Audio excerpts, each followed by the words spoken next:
Hey, everybody. We're waiting for the champ to come on. We have Lyte over here. Salute, There you salute. are. I'm here. We We're going to here. call the champ. I don't know. Oh, there he is. The champ is here. All right. I've been here, man. You had me sitting on the outside looking in. No, I was waiting. Oh, where that thing at? All right. Lyte got knocked out. So Damn, we got KO'd, huh? here he is. He's back in. Yeah, they keep knocking me out. Hope I ain't gotta go through this all night. That's Tim. Tim knocking you out. No. I don't want to get a knockout from Tim. Nah, that's all right. That's all right. Well, here we are, everybody, with the two greats. The champ is here. I'm good. Background, and you guys go ahead and do your thing, man. Go ahead, do your thing. What we talking? Yeah. Well, we're gonna talk our boxing. I pulled up. I put some extra clips on the side because I wanted to talk about. I take the lead and I follow you. Yeah. Okay. Salute. So I want to talk about a couple of different layers of defense. You got your Philly shell. You got what Benny Briscoe did coming in behind the cross arm defense, and then we got Mr. Willie Pep with the defensive feet and the ability to tie a person up. Now, I think they had said that Willie Pep took judo lessons, I do believe, because his tie-up game, his wrap-up game was one of the best I've ever seen. Like, he really knew how to hit you with some shots and tie you up. And he said that he did that because the last thing the judges seen was him peppering you up. So in their minds, they seen that flurry. It was like, oh, this guy's working. So Willie Pep was very good at. You want me to pull that video up right now, champ? Yeah, that'd be nice. Oh yeah, we'll bring it up in a few. All right, you tell me when. It's kind of like he used his shoulders when he turned. He would go in that direction too, and then bounce, then turn and go back. Yeah. It seemed like he would use his shoulders, go this way, then right. Yeah. Yes, his parallel game was unmatched. Like how he went from the fight stance to the parallel stance, and he would kind of shuffle one way, and then as you followed him, he shuffled back with the punch. It was something of a beauty to see. As he said, 241 fights, 6 losses. Woo! You can't deny a man with a record like that. He was the best at that movement. And he was in the plane crash. The only man to survive it. Doctors said he would never fight again. 6 months later, he was back in the ring and winning. Like he was. Willie Pep was a bad man from the Badlands. Willie Pep. I always thought he was Italian, but that name, the last name, don't. Yeah, he was Italian. He's definitely Italian. Also, it's just the way you pronounce it. I guess Italian people probably pronounce it a little bit like Pep, something else, right? Maybe. Well, his real name was Willie Papalino. Oh, Papalino. Here we go. Yeah, we know the historian can do that. Papalino. Yeah, we knew you could find that one out. Yeah. I love me some Willie Pep, boy. You talk about that footwork. Yeah, no one did it better. But we got a lot of people in the chat. Joshua Edwards said, "I will knock out all three of you out." Wow, Joshua, we got a. What do you mean by that? Knocking all three, like who? Me, you, and Brian. That's one of my good friends back from Rhode Island. He's got a lot of moxie. Who knows? Maybe his moxie will knock you guys off. Hey, Lyte, how about this? Huh? He messed with me. I hang a sign over his eyes saying "closed for the weekend." He let him mess with me. I hang a sign over your eyes saying "closed for the weekend." Your man is here. Bruce Gass is in the house. The man is in the house. Yep, you got that one guy, Bones, who's always here. We have a Wesley Robinson. I think that's my son. Yo, is Bruce coming on? Wesley's in the building. Okay, we got Bruce Gas, Boxing Jazz. He's up in here. The one guy, Bones, from last night, he's up in here. Salute, homie. We got Harron, Joshua Edwards. Oh yeah, the talker. We got the talker in here. Yeah, so we got a couple of people coming up in the chat, you know. As I said before, just so you know, Josh was pointing out he gets banned from Facebook a lot for his comments. Love you, Josh. Talking like that, I can understand why. Talking like that, we can see why. Remember, for our YouTube audience, if you want your question read quicker, you know, super chats is the way to do it. Super chat your way to the front of the line. That's how you do that. But let's get into this Philly shell. What you thought about Georgie Benton's Philly shell? He was pretty good at it, and sometimes you could use a little light in your room a little bit. It was beautiful yesterday. The other time we did, you know, some of the videos that I saw of him remind me of me because I knew that I could do the shell real good. And I didn't keep it tight. So some of the videos I seen him, he kept his defense tight, but then he was all loose because he knew if the punches come in, it would just come right back up. So some of the people that's watching couldn't really learn from what he was doing sometimes because this is just my opinion. I was just checking him out and I was like, well, he's not putting the shell tight. And he, you know, and I think it's because he know where it's supposed to be, and if punches come, he'll throw them up. So you can't learn from it. And then sometimes when you fight an aggressive boxer, you will keep that shell a little bit closer to your body. That's what I see. Yeah. I got a good clip of him fighting Hurricane Carter. Okay. Hurricane Carter. I was with Hurricane too. Yeah. You was with Hurricane? Oh man. Well, we was together. He said something about Freddie Roach to me. I don't know if we should say it. But he was talking. I'm going to say it, champ. I'm going to say it. Was it terribly negative? It was bad. He was saying like Freddie got all these different people following him and getting these awards because he just said that Freddie Roach can't train nobody. That's all. Wow. Oh man. And they got all these other trainers out there, and he getting awards. You know, I love Freddie Roach. You know, maybe they gave him the awards because of his sicknesses and stuff like that. Hey, but that's what he was saying. You guys have the Willie Pep thing. You want me to pop up?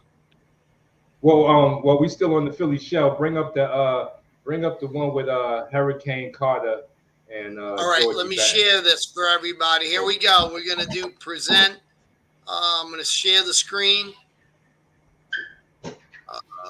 Everything, entire window. There you guys go. And we're going to go. Okay, there we are. All right, you guys, everyone ready? Here we go. We're going to go the Willie Pep one. I'm trying to figure. Is it this one here? Lyte? I think Lyte disappeared on us. Yeah. This is there you go. That's all right, what do you want me to do with it? Here, you want me to slow this down? Go through it. I kind of put. Let it go through full because I kind of put some parts in it that I kind of slowed down already. All right, you got it. So we can see how he uses he's going to get into a real moment where Hurricane Carter is really going to try to get him out there. Georgie's in the white trunks. Georgie's in the white trunks. Yeah, white with black stripes. And you can see how he picks off the jab with the right hand and kind of like tosses it over his shoulder. Like you said, he had a real loose Philly shell from this distance, but when the pressure came on, he was ready to go. And you can see Hurricane Carter got muscles on top of muscles. He ain't the person you want to get hit by. He was probably like that generation's Mike Tyson. You know what I'm saying? As far as like steamrolling you. You know, if you let him get the momentum, it was pretty much over. This is why, even though Georgie Benton lost this fight, it was still a good fight for Georgie because he didn't get knocked out. You know, which a lot of Hurricane opponents was getting sleep. But we're gonna see it coming up soon, where he's gonna really come in and he's gonna force Georgie into that shell, and we're gonna see how defensively strong Georgie Benton was. Like you said, he used the real open Philly shell guard there. And he's kind of right in front of you, too, with it. He's not really he's in the pocket with you. He's using his jab. You know, you can see see how he kind of tosses that jab to the side there. when Hurricane, yeah, see that pick off there? Yeah, his pick off with the right hand was awesome. But we're gonna see when Hurricanes start to come on here. And you figured but you figure he would tighten that shell up because a Hurricane could punch. You see, he has it all loose. Yeah, he's probably confident. Yeah, he's that's what he was so right. Yeah, very confident. Very confident. See his shell's kind of like real loose. Mm-hmm. And it seems like he's not protecting the left side of his face. He really picks the jab off real well, too. Oh, it's coming right here. Look at this right here. Look at this shell. Oh, my God. Look at this. Nothing. But he's not protecting his left. He's not protecting the left side of his face. Look, watch. He's not. Look at that. Yeah. Look. See the left side of his face? He's not protecting it. Yeah. He got to bring that back. Look at it. I'm watching it. Look. He's not protecting the left side of his face. He almost got hit there. He's doing good with that roll. But look at his left side. Yeah. He got to bring that right hand over on the left side of his face, too, because Hurricane not even hitting him. You notice that? You see him just protecting the right side. He wasn't protecting the left, so that right hand should be up a little higher. Especially when a guy like Hurricane throwing the punches. He good leap with the hook. Okay. Yeah, he really picked that jab off. He was really picking Hurricane's jab off real good when he crossed that right hand across his face. But yeah, he got an open Philly guard shell. But his confidence was strong. Georgie Benton really believed in his Philly shell. You know, he fought like this all the time. I don't think I've ever seen him fight with the left hand up. The left hand was always that low.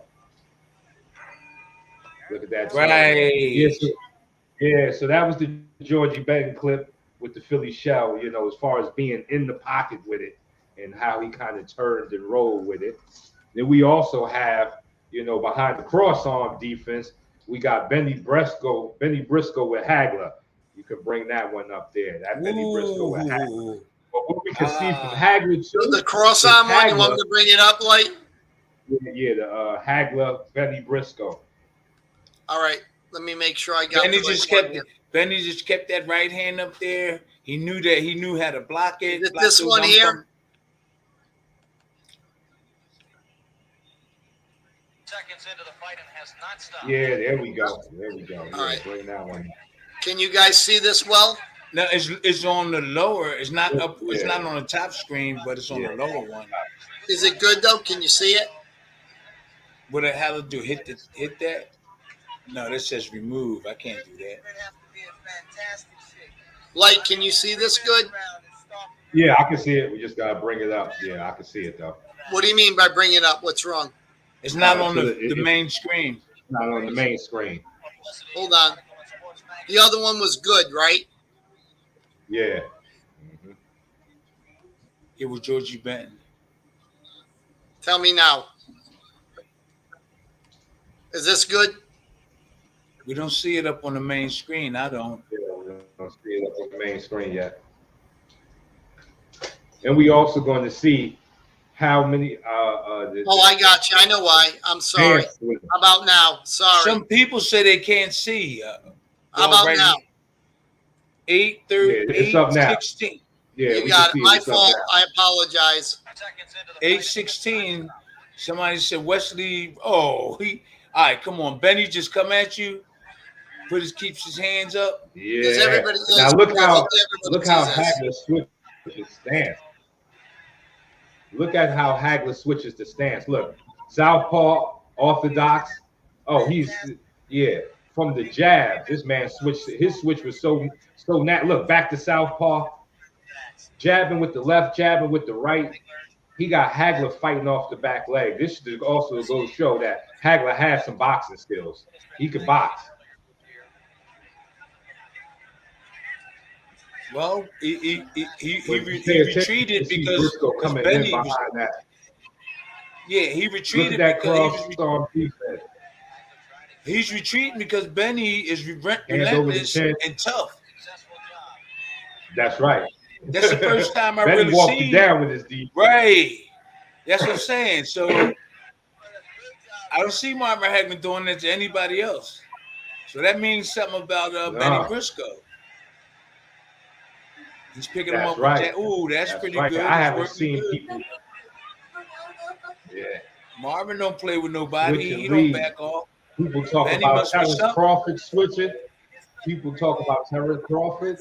This is the real switch hitter right here, Marvin Hagler. True switch hitter.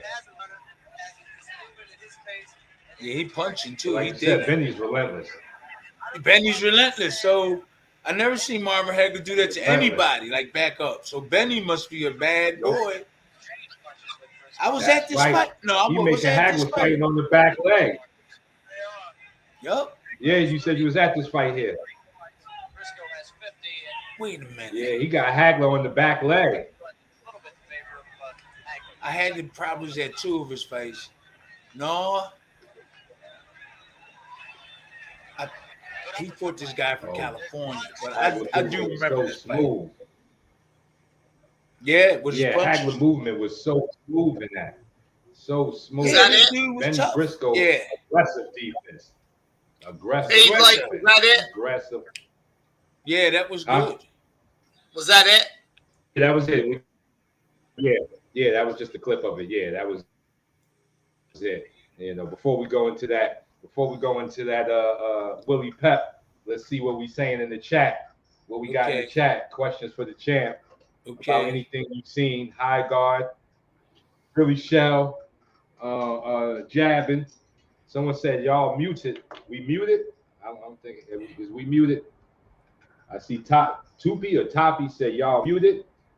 Yeah. I'm hearing pretty well. Everybody in the chat, y'all can hear us? We good? Let me know in the chat. Oh, M. Jugger said good now. He said good now. We good now? Yeah, that's what one guy said. Major MJ, it says Briscoe's come on, read it. Briscoe's a little bit Briscoe like a little bit moving like Smoking Joe. Yeah, you can say that. They used to hang together. They used to hang. They used to from the same gym. Huh? Wow, there you go. No, they used to well, Joe. He used to be in Joe Fraser's gym all the time. Yep. Oh, With that Philly shell. Champ, Nathan Carter said, "Champ, what is your dream fight that you would want to have? What was one of your dream fights?" I don't know. There was a couple of them. Yeah, there was a couple of them. Maybe to get a rematch with Larry Holmes. Maybe to get a rematch with Larry Holmes. That rematch. Yeah, he deserved that rematch. I just didn't know enough, guys. I just didn't know enough. Like I came into boxing 2 years before that. Just 2 years. I only had 7 amateur fights. That's kind of like 2 years. I had I only had 13 or 12 professional fights. You know, it was just I just wanted to fight. I had a good trainer, and that's what gave me confidence. Yep. Wow. Mike Tyson. So probably what it was was Larry Holmes was trying to cherry pick. Instead of picking the cherry, he picked the huckleberry. You know what I'm saying? Instead of the cherry, he picked the huckleberry. But Don King, I mean, they was trying to reach Rocky Marciano's record. And so Larry wanted to get, what I heard was he wanted to get easy opponents to reach that goal. So I fought him, Carter Truth. He barely, Larry Holmes had close fights with like several different contenders. But he was talking to Don like, yo, man, give me a free path to Rocky Marciano's record. Or he wanted to. That's what I heard when I was coming up during that time. That he wanted to get it easier. He don't want to fight the young Turks. He fought David Bay. He lucky because David Bay could punch. David passed away. God bless him. Remember David Bay, a light complected black brother from Philly, from Germantown area. He fought Larry Holmes. We was all in Don King's camp, and Don was lining everybody up, either to make money or to try to stop or try to beat Larry Holmes, or just made sure he tried to make it to Rocky Marciano's record. So that's how the IBF was created too. The IBF was created because Larry was getting too many hard fights.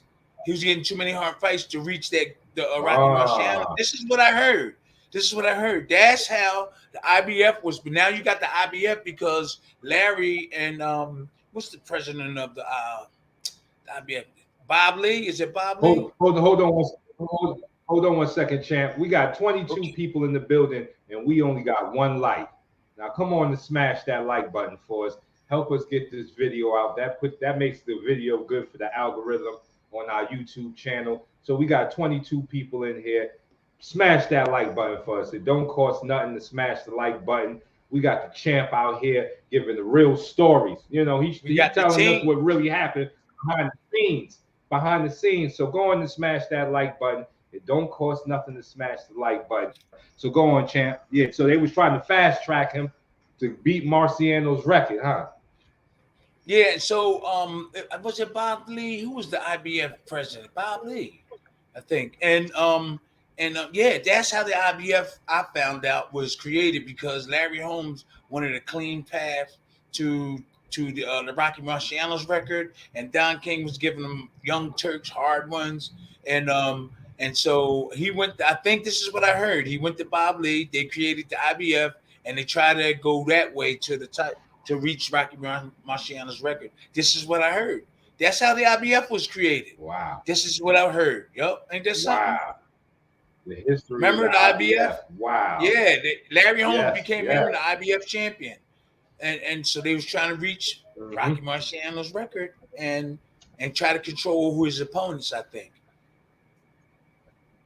Wow. David Bay, Carter Truth fought him. Yeah, Carter Truth fought him. I was one of the guys. No, see, I fought him. Yeah, I was like in the beginning of that feeling of they giving me too many hard fights. I was in the beginning of that. And then Carter Truth and all them, I think, fought after me. And so Larry wanted to get to that Rocky Marciano record, and that's what I heard, how the IBF was created, guys. Because of that. Wow. Now we have the IBF champs. So he tried to. Yeah, so he was trying to cherry pick, and he picked you, and you almost upset the whole apple cart, which you did. They robbed you, but you almost upset that whole plan. He tried to pick a cherry and got a huckleberry. There was a couple other the young guys.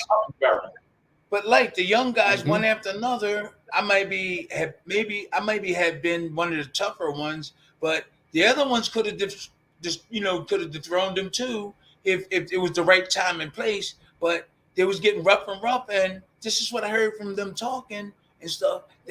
That's why him and Bob Lee got together, and they made the IBF. Yup. I gave him hell. Wow, David Bay, he knocked out. But if David would have hit him, he would have left it, because David could punch. And then you had Carter Truth, who was like a boxer, and I think the boxing part of like Carter Truth with his jab, that helped keep him in the game. I think Larry won that one too. So that's what was going on then. Like. Oh, okay. Yeah. Okay. Like I said, he was trying. Did he fight Leon Spinks? He was trying it. He was trying. But I'm almost sure that's why the IBF was here, because of that. Yup. Wow. They wanted to give him a softer path. They wanted to give him a softer path to reach that goal. And I heard it and I said, wow, that shouldn't be no problem. But if he beat these guys, these contenders, then he's legit. He's legit. Mm-hmm. Then didn't Michael Spinks stop them? Okay, you can read them. Bruce Gass, he knows. He should have been on there. Yeah. Larry fought Leon. Yes. Yeah, Bruce Gass was on. He said, Larry fought Leon. Marvin Frazier too. He fought Marvin. Yeah, he knocked Marvin's out. Yeah. He knocked Marvin's out. Marvin didn't turn out like the son didn't follow in the father's footsteps. You know, that's a hard style to mimic. You know, to try to. It is. Not that he was trying to mimic the father's style, but he couldn't if he wanted to, because that. Larry hit him with that right hand, like. Larry hit him with that right hand, like. Yeah, that right hand was a problem.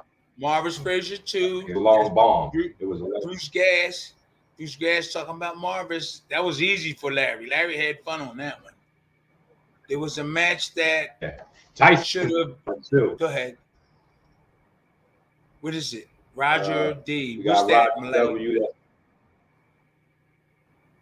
There was Roger W. At the end. Yeah. It said there was matches that should have been made in the 80s that weren't, like Razor Ruddock versus Frank Bruno. Okay, I remember that. Yeah. Bass B said the best champ in the world is Tim. Yeah. I agree, Bass B. Whoa, The best champ in the world is Tim. Thank That's you. an actual fact.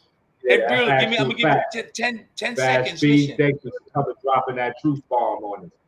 Listen, 10 seconds. And if I was like had a lot of amateur fight, had a lot of time getting together, learning more stuff, I was rushed into a lot of things. A fast course. So, but if I was like learned a lot, if I would had a lot of time to build up a lot of skills and stuff, I could have won a lot of those fights. Because I just came in the scene 2 years later and fight for the title. A lot of those guys had a lot of amateur fights. They was around a lot of different boxers. I just came right in and just said, boom, 7 amateur fights. I had a good training. So did they just say that you should just turn pro? Like, what was your real quick turning pro fast? Did they say? I started finding out about boxing. How about this? Real quick. Clarence Booker was my trainer, and we was 5-2, and then I told this story several times. I was going to be hired by Larry Holmes to be a sparring partner because they heard about me. I was working up that ladder. So somebody came to me and said, "How come you didn't take that job as Larry Holmes' sparring partner?" And I said, "What you talking about?" I said, "Yeah, Larry was going to give you like 1,000 or 1,500 to spar. He heard about you. He was tough." And I said, "What?" He said, "Yeah, they told your trainer." So I said, "What?" So I left and I went to Muhammad Ali's training camp, and I was sparring with Matthew Saad Muhammad and Eddie Mustafa, but I was sparring with Saad Muhammad, and I found out real quick. I found out that they offered the money, and my trainer never told me, so I never went back to my old trainer, Mr. Booker. I just went somewhere else I went with Slim Robinson and those people. They started building me up, and so when I won the title, I went back to find that old man in his gym. That should show you where my heart is. I wanted to help him out with his gym. He wouldn't let me in. So after I left him, I would have never made it if I would have stayed with him. He wouldn't let you in? Like, no, right in South Philly, in my neighborhood. But Lyte, if I would have stayed with him, I would have never made it. I'm serious. And he's a nice old man. So when I got that first title belt, I couldn't wait to get back to the neighborhood to talk to Mr. Booker and say, "Hey, look, man, this is what I got. Let me come in and help you." And he told me, "No, don't come in my gym." But if I would have stayed with him, I wouldn't be on this podcast right now. Hey, what's the matter? You joking? Wow. I wouldn't be, man, right down there in South Philly. The old Passion Gym. And you went back Michael down Doach. there. And you went back down. I said, and you went back down there with the belt to help him. Yep, in my neighborhood. That's where his gym was. Yup. Michael Doach and Tony Tubbs would have been good. Jagger said, go ahead. You got it. Can you tell us about your trainer? My trainer. You heard that one? Slim Robinson. M. Jagger said, "Can you tell us about your trainer?" Yeah, Slim was tall and slim, and he was really good. And when he would explain things to me, it was very transparent. I understood it, and he showed me. He didn't tell me how to say it. He showed me. He showed me how to do piece by piece defense. The shell, different types of movements. I didn't even know this. I was like, what the hell is going on? Because I was with the old guy, and all the old guy told me was just a jab, and then right hand. And never no defense, no blocking. I was getting hit all the time. And all those 7 amateur fights, I was getting hit. Oh, man, big dude rocked me. Wow. Bam! I was like, so he was transparent. And he not only told you, he showed you how to do it. And, once he showed me some basic stuff, I started adding in just stuff you know, that I think will work. So me, Bernard Hopkins' uncle, Artie McLeod, his name was. He had gray eyes. He was a short middleweight. He used to spar with Marvin Hagler. He did really good. About 4 or 5 of Sterling Quick. We was all undefeated with the team. And Sterling Quick, Greg Robinson was his nephew. We all got together and we just kept on working on different skills, you know, because we was up and coming.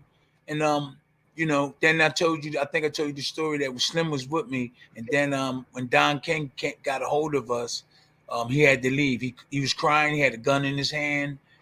And he was going to go shoot Don King. We was in Don King's camp. So we was in Don King's camp, and Slim came to us. All of us was there. Sterling Quick, Artie McLeod, me. I think my brother Anthony wasn't there. But we was there, and we stopped him. He had the gun. He said, I'm going to kill him, Tim. I'm going to kill him, man. He's taking my money. Wow. We talked him out. Slim was a real dude. Slim was a real dude. He was a bounty hunter in Philly. He trained Mike Rossman. Yeah, and he trained Mike Rossman, the Jewish bomber. Remember Mike Rossman? I don't know if you remember. Mike, he was a light heavyweight champ. He beat Victor Galindez for the title. He trained him. He trained several other guys there. So, man, we talked Slim out of it, and then he left Don. Everything went downhill after that. Wow. Everything went downhill. Seems like a lot of people wanted Don dead. Seemed like Don was on a lot of people's hit list. He cut Slim money, and Slim wasn't going for it. Slim, and he said, and I, you know what? I said, you know what? That's okay. You can go ahead, Slim. I understand. You got to do what you got to do. And he kept on taking money from us after Slim left. They did a lot of different things, man, and that'll be in the future that we could talk about it. But Mike Tyson told Mike Tyson told some wild stories about Don King, so we can believe it. Some of the Tyson told about even trying to fight him on the highway, and you know, I heard he was charging them like $5,000 for towels. Like Don knew how to skim off the top. But he did. But I like Don, and he liked me, and I knew Don liked me, and I liked him. So every time he would have a problem with one of the boxers, I'd go put my 2 cents in. I said, oh, Don doing, and then Don be in the office, I go in and try to talk for him. He said, nope. He said, get out. The first thing Don was like, no, man, because he knew I'm trying to talk for some of these guys. He said, yo, Don, what you doing? What's going on? And Don said, no, get out. Because I was just trying to represent and try to help the boxers that having problems. Yeah, I used to do that, man. I used to go in there, and so, but I know Don liked me. He took my money. You know, he took my money, but I know deep down he do like me. He wouldn't want to hurt me or nothing like that. And I liked him. Yeah, and I liked him. So I started leaving it alone. So that's just a chapter in my life. Just mentioning his name is publicity. I'm trying to squeeze some of that stuff out of it. You know, in the past. That's right. Oh, I was dealing with Don. I was dealing with Don King, one of the best promoters in history. You know that. Use it. Get it right? That's right. He was skimming off the top. Now we skimming off the top. Hey, now we're gonna skim off the top. We're gonna use his name now. When Don gives his interviews, he always talks using those big words. Is that how he always talked, or was that his interview character? Did he always talk like that? I'm gonna be short on my answers. I thought that was really crazy and funny. That's just him. Even though he robbed people, he was the greatest promoter that ever lived. And if he would have did right by the boxers, he would go down in history as the greatest, because he knew just how to get you to look up and smile and get you to laugh, because he did the show. That's what made a lot of people that didn't like him because but you know how Don talk. Yeah.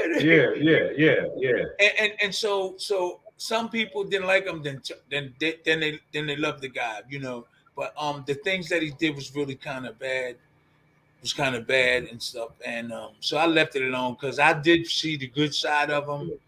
But even though he did take the money from me, I did see the good side. So I'd rather just be cool with him and leave it alone. I'm living the rest of my life trying to, you know, do stuff. We doing shows and stuff.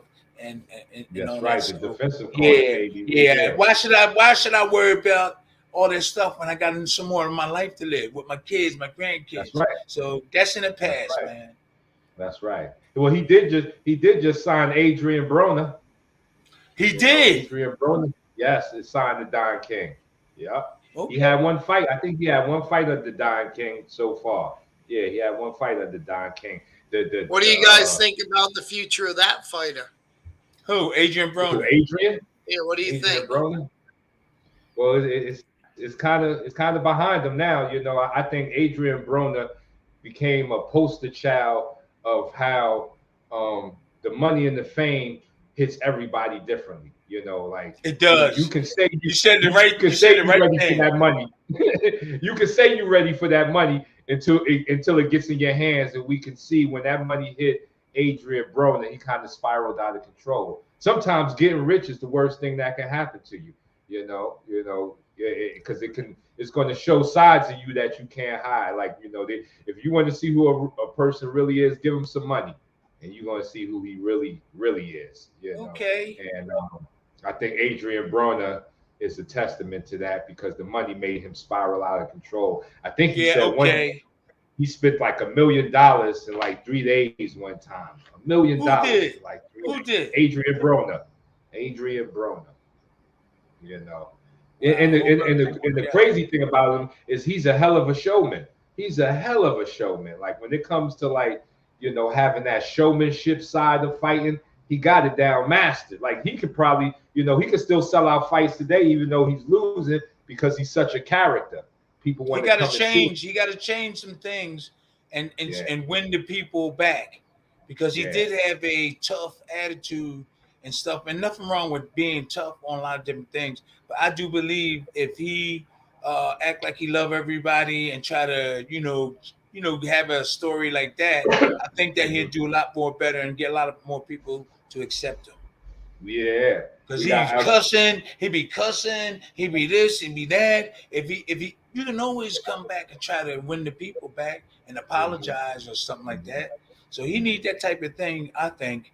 But he gonna say, "No, I ain't gotta apologize to nobody. I ain't gotta do that." I'm cool with him though. Hey, to each is his own. Like to each is their own.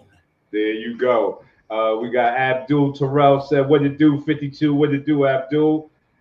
We got DHB, a Lyte. If you want to see who the person is, give them some money. That was deep. That's fact, DHB. If you want to see who a person is, give them some money. Because see, when a person's broke, we all can kind of huddle together. It's like being cold. When it's cold outside, it'll force a group to huddle together, and you think they huddling, you know, to help you stay warm, but it's really a group thing. But give them some money where they ain't got to huddle no more and see if they come back and help the group. See, that money going to expose who you really are. It's going to show who you really are. And, you know, that's why a victory, they said, in the, I think is in the Art of War. I know it's definitely in the 48 Laws of Power, is that after a victory, you got to tighten your boots even tighter. You know what I'm saying? A lot of us, after a victory, they go to the after party. You know, you relax more, and you know you put yourself in jeopardy. What's going on? Like we've actually talked about this. Money doesn't change you; it just shows you who they really are. You and I have talked. We've talked. I've talked with the champ. I think isn't that the same thing? Is that kind of like the same thing? Money, it just changes. No, but he's right. He's right. You know, that's the wizard from the back. The wizard came and blessed us. Yes, that is true. Money doesn't change you. It just shows who you are. It amplifies. It's like a bullhorn. Money is a bullhorn. It's going to amplify I like that. Really are. Shania, give my juice. If you a jerk, we're going to see you on. You're going to become a jerk on steroids. If you're a given person, you're going to be a given person on steroids if they give you the right type of money. So, you know, but it can happen to anybody. You know, a lot of us say we want that money, but we don't understand that there's a catch-22s that come with that money. There's a big catch-22, and a lot of people ain't ready for the catch-22. Okay, who we got in the chat? Brother Hendricks said, "What's up? What's up, Brother Hendricks?" What's going on, Mr. Hendricks?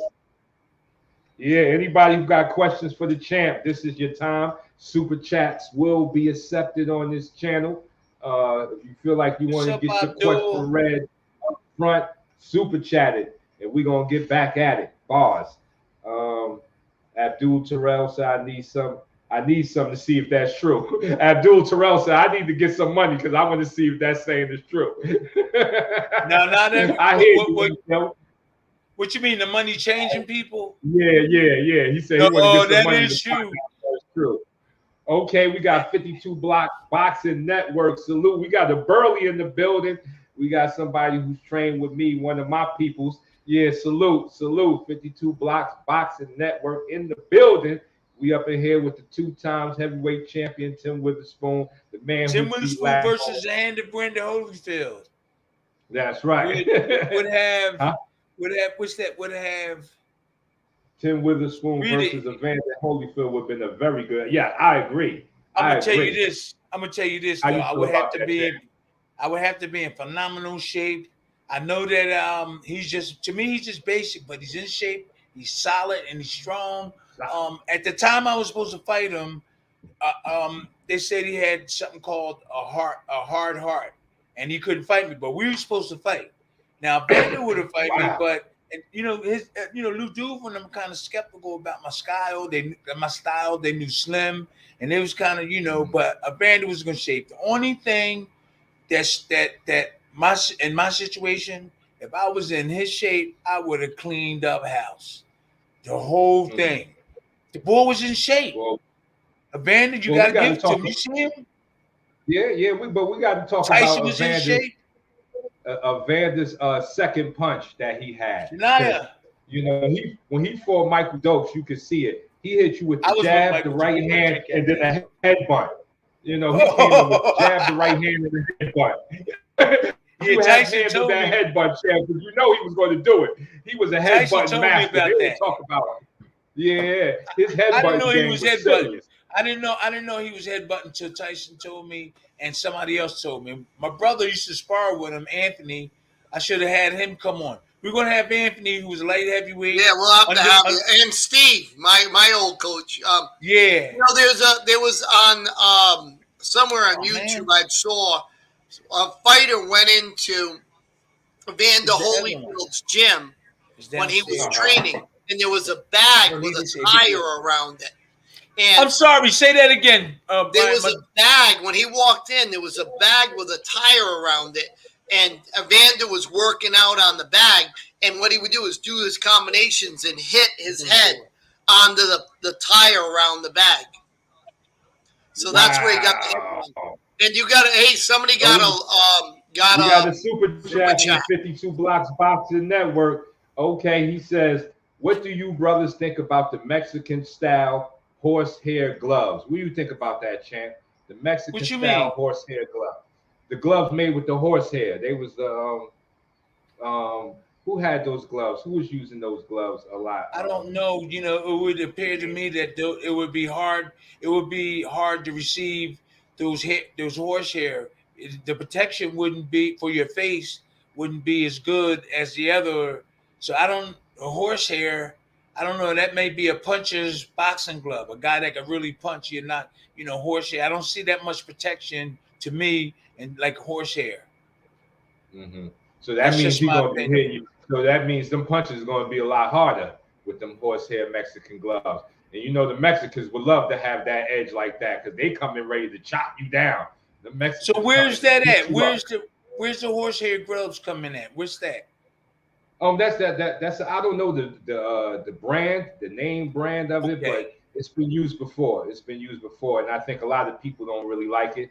Because like you touch the gloves and it's almost like you probably you could probably feel their knuckles through that horsehair. It ain't like that regular glove. So when they really landing them shots, they landing them shots. You feeling it. You're going to feel it more than the that makes glove. a lot of sense. I probably wouldn't want to face somebody with some horsehair gloves. I'm gonna do what Mayweather did. Like, no, I could, you're gonna have to change these. Mayweather squeezed on them gloves, like, no, we ain't fighting with these, buddy. You ain't about to. I would be the same way. I got confidence though. We got the boxing historian said horsehair was very common for many years. Bruce Gas Boxing said horsehair was very common for many years. I remember hearing something about horsehair. Yeah, Tyson Fury, Marcus Medina and Crawford in his last fight. Yeah. And I think it was wasn't it 52 Blocks Network? I think it was Medina with Mayweather. I think Mayweather didn't want him to use those gloves. You know, Mayweather's team was on it. Mayweather's team was on it. They was checking that's everything. That's a puncher's glove. Yeah. That's a puncher's glove. Mm-hmm. I never knew that horsehair. Serious. And he said Terrence Crawford just used it against Errol Spence. That could be why Errol Spence, them shots was affecting Errol so much.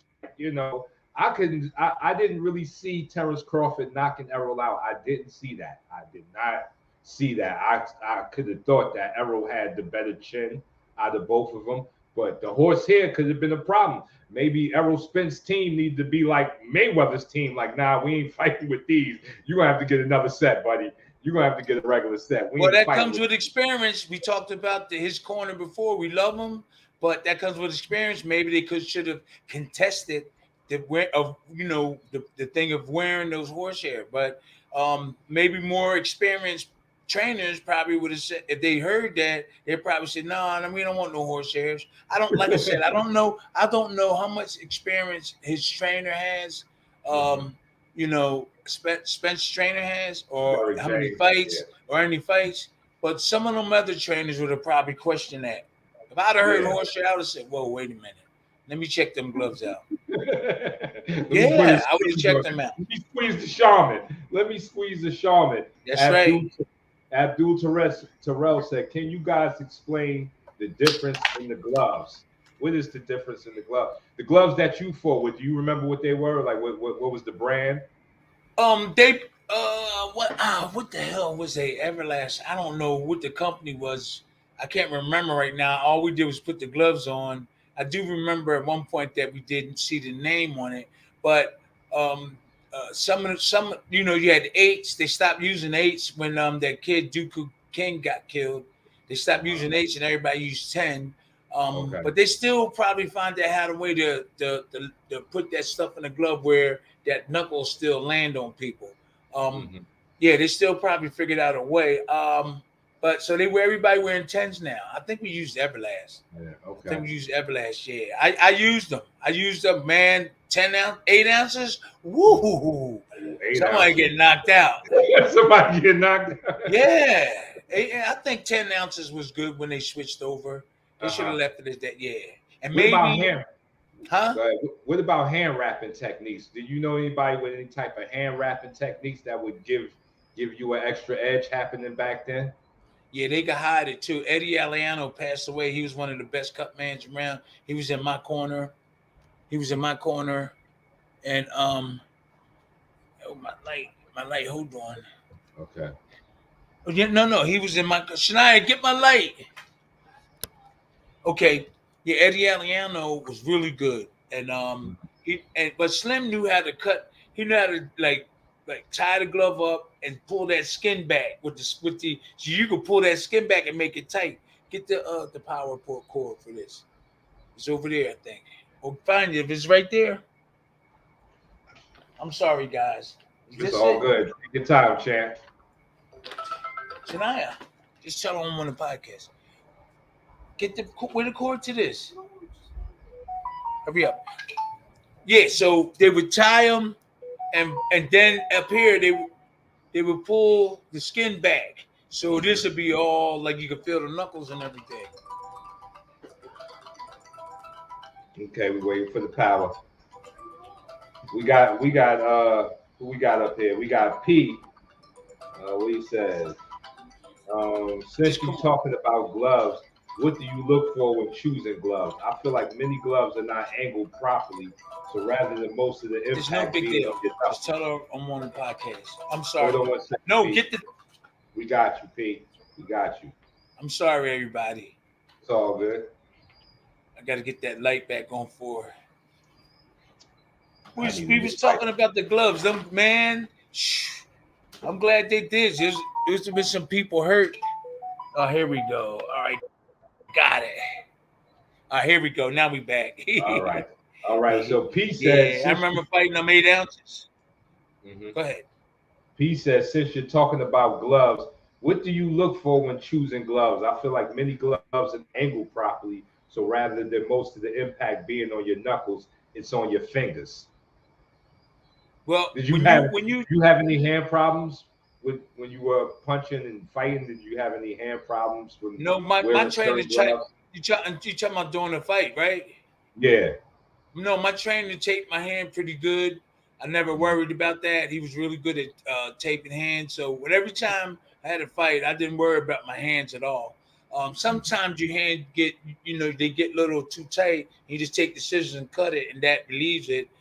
That's in a lot of different cases. But other than that, they put a nice bridge here on the knuckles, and it's like a little slant down right here, so you can see just had the knuckles there when you're doing the tape. So you put tape here so you could be nothing but the knuckles here, and then you make secure the wrist. You should secure the wrist. Yeah. So this would be tight when you punch. So that'd be tight. Yeah. Yeah, I noticed that from Eddie told me. Huh? So your wrist ain't folding to nothing when you throw right. punch. You make sure you that secure the knuckles. Yeah. You secure the knuckles, the thumb, the knuckles, and the wrist. That's how much I know about the hand wrapping. So you make sure that wrist is done, and you make sure the knuckles is done, and make sure that thumb is isolated. You know, so that's what I did learn about that. That's you know what I'm saying. So some people inside here it gets tight, and they cut it.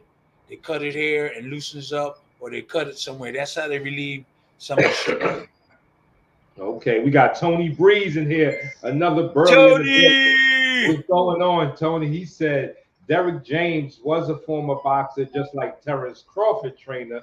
They were both former pro boxers. Okay, I didn't know Bo Mack fought. I would like to see some Bo Mack fights. I want to see how. Yeah, Bo Mack how many fights or whatever? How many fights? Yeah. I would like to. It was interesting to know because I do know a lot of the old timers. I seen Jimmy Harper fight. I seen Slim Robinson fight. I seen Georgie Benson fight. But like I said, I'm not going to the end trying to push this. But what I'm saying is that I seen these guys fight, these former trainers, former boxer trainers. But you don't know the history of some of these guys, and I don't want to dig deep into it. But we got Terrence Crawford podcast coming up. Terrence Crawford would have been right-handed if he would have been fighting right-handed if I was training him.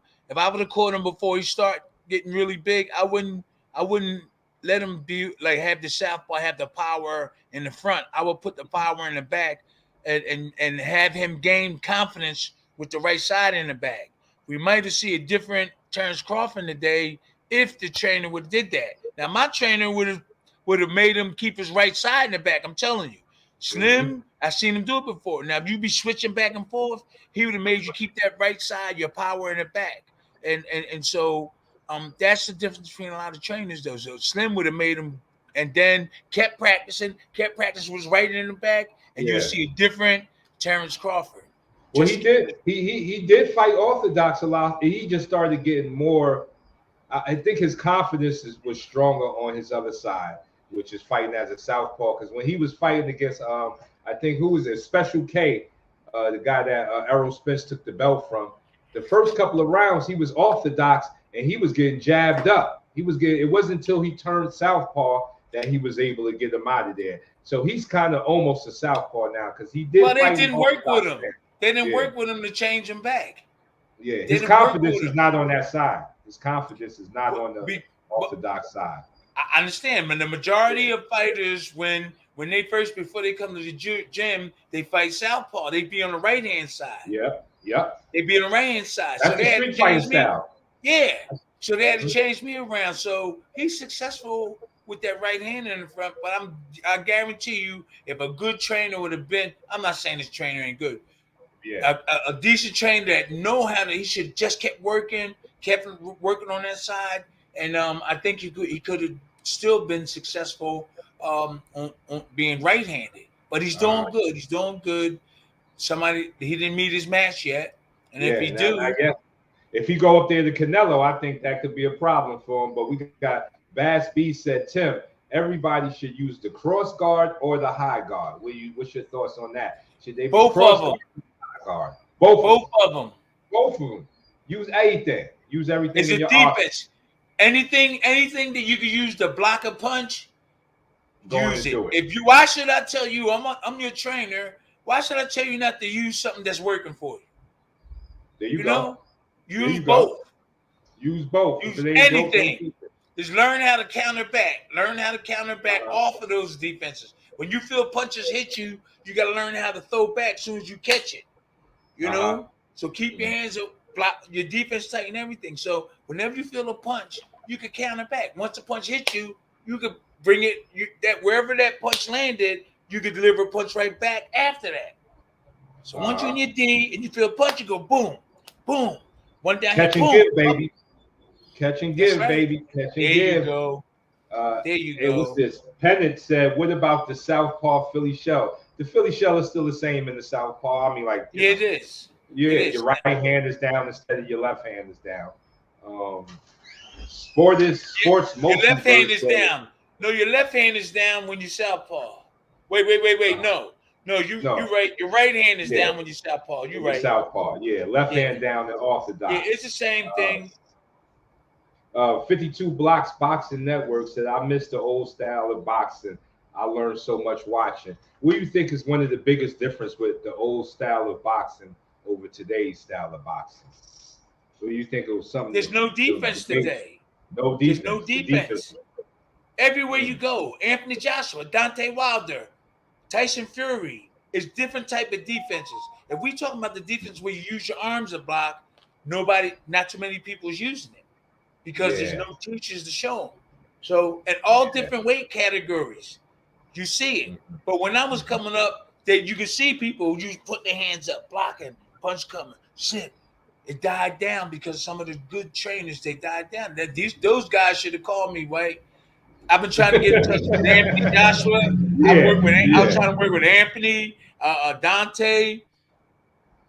What? Well, if anybody on the chat got a direct line to one of those guys, drop the line. Let them know. It's okay. Let them. Get with Tim. Drop Derrick James and get with Tim. I guarantee you, Anthony Joshua would have been right like this, hands blocking, slipping, not bouncing around. Big as he is, he would have been right in that pocket. Big as he is, big arms, catching shots, knocking guys right out. But but the people in their corner don't realize. Didn't you see Anthony back there just doing this? He couldn't even block shots and stuff. You know, he don't deserve that. He deserved better. Even though they made millions, he can go a lot further if somebody showed him, because in that last fight I seen him, he still was doing this a little bit. No defense. Okay? That's the difference between him being great. He still should be undefeated. He should be fighting a big mega fight now with Deontay Wilder. Deontay Wilder. That's right. If they would have made his jab 100%, that right hand would have been in there every time. If they would have made that lead hand devastating, and he would still be undefeated and tighten his defense up. But the guys don't know that. Yeah, his defense definitely needs some tighten. His defense is non-existent. Deontay Wilder. And the way he delivered punches sometimes.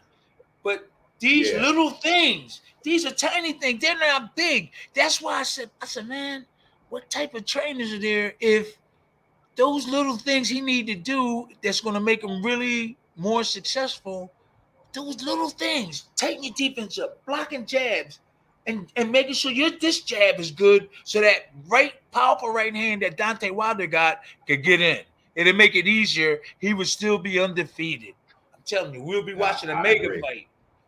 You know, so that's the way life is. That's the way life is. He got too much caught up on that right hand. He got too caught up on that right. And I heard what really turned me off with Deontay, and I love the bro. Respect Deontay Wilder and everything he's done. Greatest. He's a good brother. He's a good brother. Greatest percentage of knockout rate ever to grace boxing. But I heard him in one interview. He said, "Man, I don't jump rope or run. That's for them other boxers. I don't have to do that." I was like, "Whoa, yeah." And we see the stamina in his fights. Real quick, that's because you don't have a trainer that been there and done that to tell him, look, My trainer was telling me real quick. He was telling me stuff not to say and what to say while we was in weigh-ins. He said, "No, Tim, don't say that. You got to have the right guy standing next to you." I wouldn't have him say that if I was now. I said, "No, and don't say that. Let's say this. Just certain things that you, when you're right next to your fighter, say, no, don't say that. Do this." That's some experienced trainers. They know, they've been through it, and they know, because my trainer stopped me a couple of times. "No, Tim, don't say that. Do this," and it worked. It worked. So he had nobody to tell him. He had nobody to tell him, "Look, man, don't do that. Say this. You want to win the people. You want them to love you, and stuff like that." There's people close to you have to let you know. Now, some of these boxers been saying stuff that I know back on my time, the trainer said, "No, man, don't say that. Let's just do this and come back." Now, with Crawford and they not Crawford, but there's a couple other people. We don't make excuses for a loss. Just go on and get in shape and fight the rematch. They were saying, "Oh, well, he didn't do this, but he got hurt though." They said he got hurt, right? Like, talking about Spence got hurt in the practice. So he legit. But then they started making excuses, which would lead people to think that, oh man, he just, he wasn't there for Crawford. So it's not really good to make excuses. When I lost to Larry Holmes, he beat me. When I lost to a couple of other guys, Ray Mercer, I said, "Look, man, he worked harder than me." Go ahead, Lyte. I love you to death, but I gotta disagree with you on that one. You beat Larry Holmes. Larry Holmes ain't beat nothing. Hey, let me interject here. Every time I've been around Tim and Ray Mercer, Ray always says, he'll argue with Tim, "You beat me. Like you were fucking brutal." He says that every time. You guys actually debate about that, but it's even though he don't like me, but he gonna like you, man. Hey, listen, I like when Brian just pop in and out. That's nice, huh? Yeah, that's the wizard from behind the curtain. Everybody, that's the wizard behind the curtain. What Ray did say that, and I felt that he that he got the edge. I felt, I did after the fight felt I did win because I did hurt him. I hurt him one time. He stumbled, but he's a rough dude. Got a hard jab, and I heard so much about him until I fought him. I didn't realize how tough he was. His jab. How old is he now, Tim? He's way younger than. He's way. He's in really good shape for his age. He looks good. He does. He lost weight. He lost weight. Yeah, except for our boy Shannon Briggs. Although listen, everybody out there, I've met a lot of these like former heavyweight champions. The biggest one I ever met was Shannon Briggs. That dude is big, but now he's got a belly. But I hope you don't see me hear this and beat my ass. What's up, Jay? Remember hey, you guys remember his abs? Like, go back 10 years. He had them ripped like. Yeah. Yup. Now he got a belly. But it happens. I gotta get out of here before he ends. Yeah. He got a lot of money coming in right now. He got a lot of money coming in. Let's go, champ. Let's go, champ. But Ray Mercer really worked over Tommy Guns. Yes, he did. Yes, he did. Come on, let's get some more. Can anyone imagine if Larry Holmes was a southpaw heavyweight boxer? What do you think of Larry Holmes as a southpaw? You think he would have been even more dangerous as a southpaw? He had the jab and the right hand. If you look at all his fights, wasn't nothing spectacular. He was in good shape. He hit you with a jab. He was good to jab and right hand. And then he would throw body shots. He became champ of the world. But in terms of teaching somebody how to slip and other things, just look at it. He never slipped. I don't think he knew how. I don't think he knew how. He just jabbed. That jab and his right hand and his heart was the best thing for Larry Holmes. So I don't think that he would be a good teacher, even though he was a champion. This is just my opinion.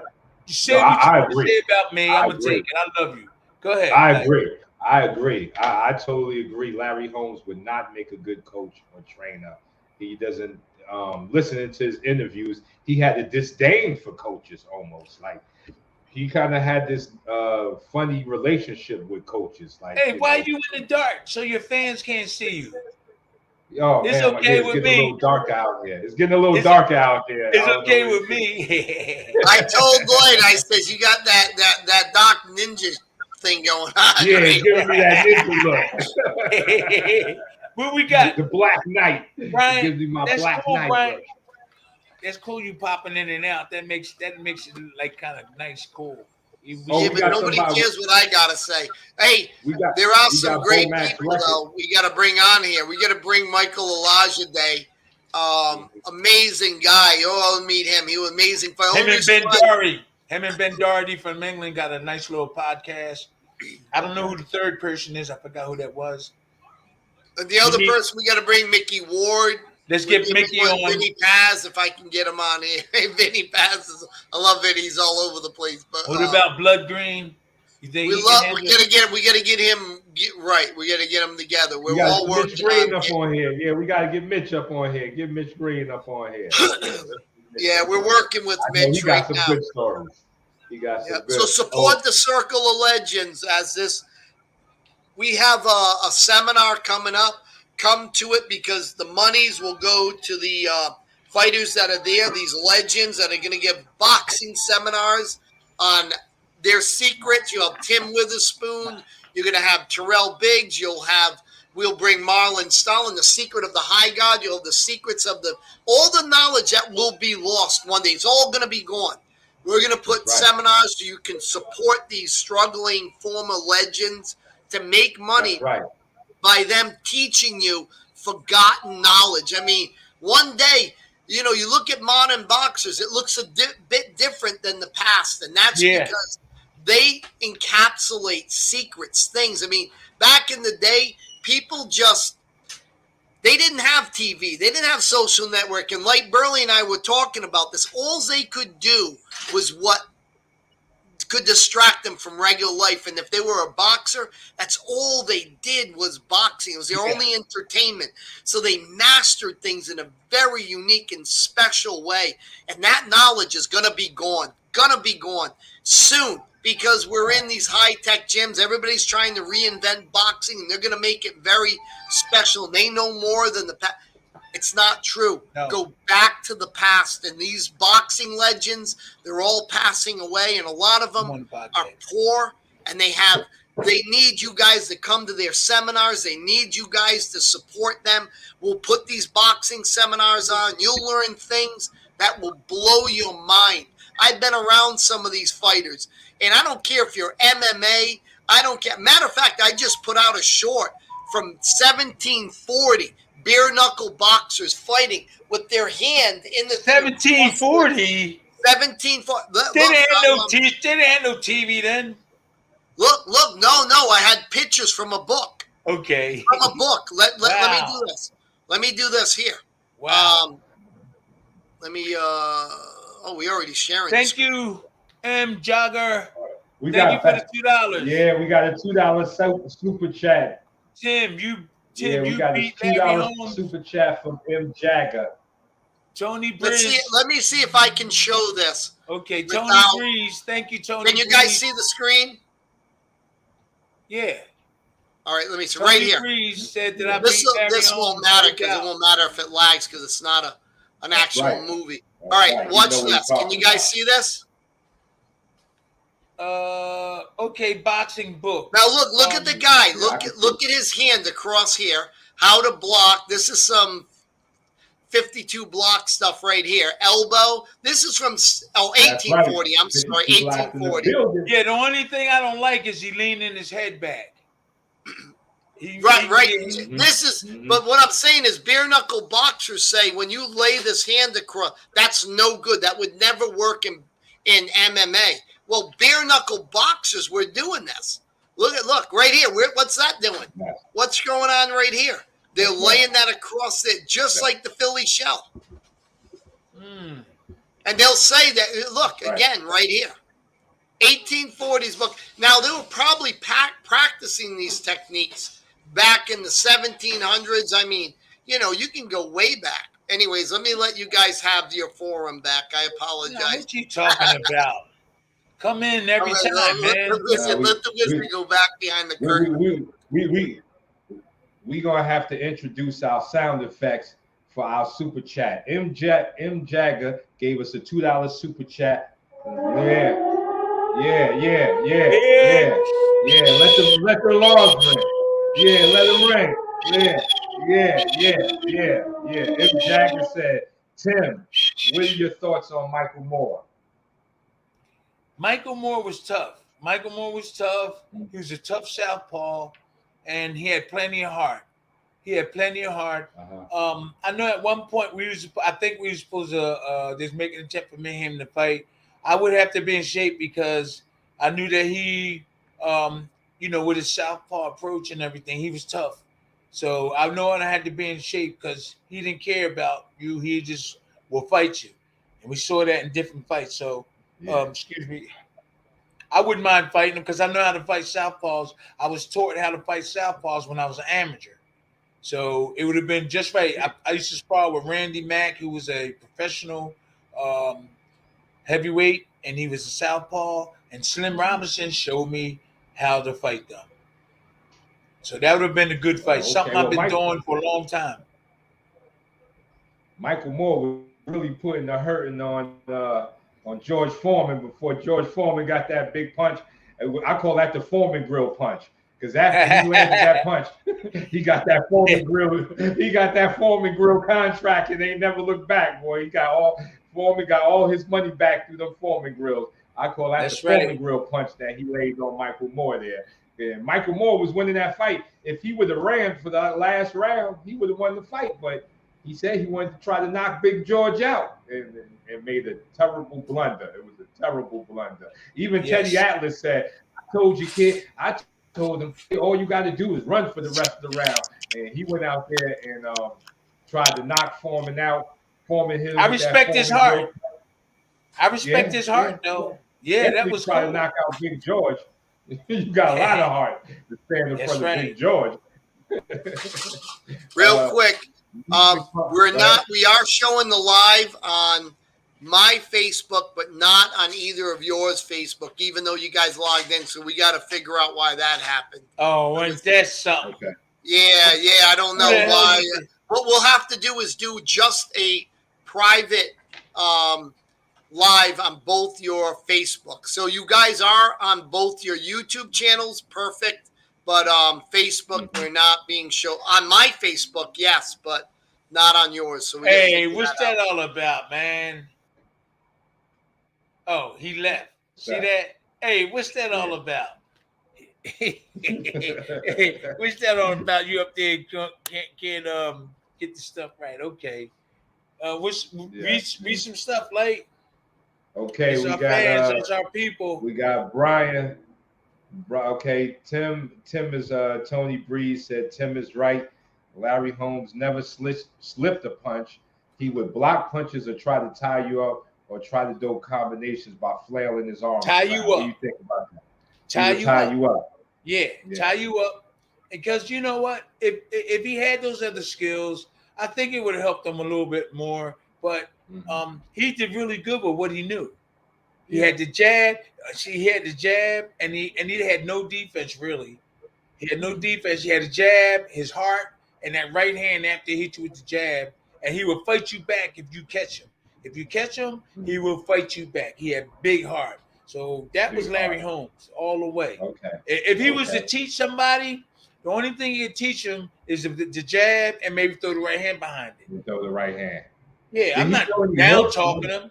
Huh? No, we're not down talking them. Everybody had their speciality. I haven't seen him. He wasn't really a big hooker, or like did he throw a lot of hooks? No, he didn't. He didn't really. Well, he never really brought the left hook back after the right hand. Like he wasn't coming back with that left hook. I think when he threw the right hand, he might have threw a slap punch or something like that. But he didn't really put a lot of emphasis on a left hook. Okay, yeah, because I didn't see too many of them. He's straight ahead with the jab and the right hand. He dig you to the body. He didn't have that good of a defense, but he had plenty of heart. Yeah. Even with Ali, I didn't see Ali throw too many body shots. Like I didn't see Ali throw a lot of body punches. No, but he'll pick your head off. Yeah. He'll pick your head off. He'll put combinations right off the together. Shoulder. Yeah, he was a headhunter. There's a lot of boxers that made it to championship with different techniques, different ways of fighting. Name some of the ones. They made it. Ali made it dancing. He had a big heart. He never give up. Larry Holmes was the same. We had a big heart. He learned that from Ali. He learned the big heart and fight to the end because he was Ali's sparring partner. A lot of us learned a lot, or not learn. I'm not saying learned a lot, but we got a lot of whatever you want to say from Ali, inspiration in order to go ahead on and win that title. Ali, everybody. Yeah. He was definitely the people's champ. People loved Ali. They said Joe Frazier didn't like the fact that they made Ali like the people's champ as far as the black community, and he became like the villain. He became like the. A lot of people love Joe. Ali. A lot of people love Joe now. A lot of people. I was right there. I used to be with Joe. I was with Ali, and I was with Joe. Man, I'm blessed. Joe was a really nice dude. Blessed. He's really cool, and he had a lot of followers too. Would you say, like? I said he looked like a good dude. Like Joe looked like somebody that Joe had a lot of followers too. Joe Frazier, Joe Frazier, Muhammad Ali. Joe had a lot of followers everywhere. Oh yeah. Okay. He had a lot of support. I had a chance to be with him a lot, man. I was there with him. Showed me how to put the weight on my left leg so I could throw the left hook. He taught me that. He showed me that. My trainer taught me everything. But when I was going to Joe Frazier's gym, sparring with Rodney Frazier, his nephew, big Rodney Frazier.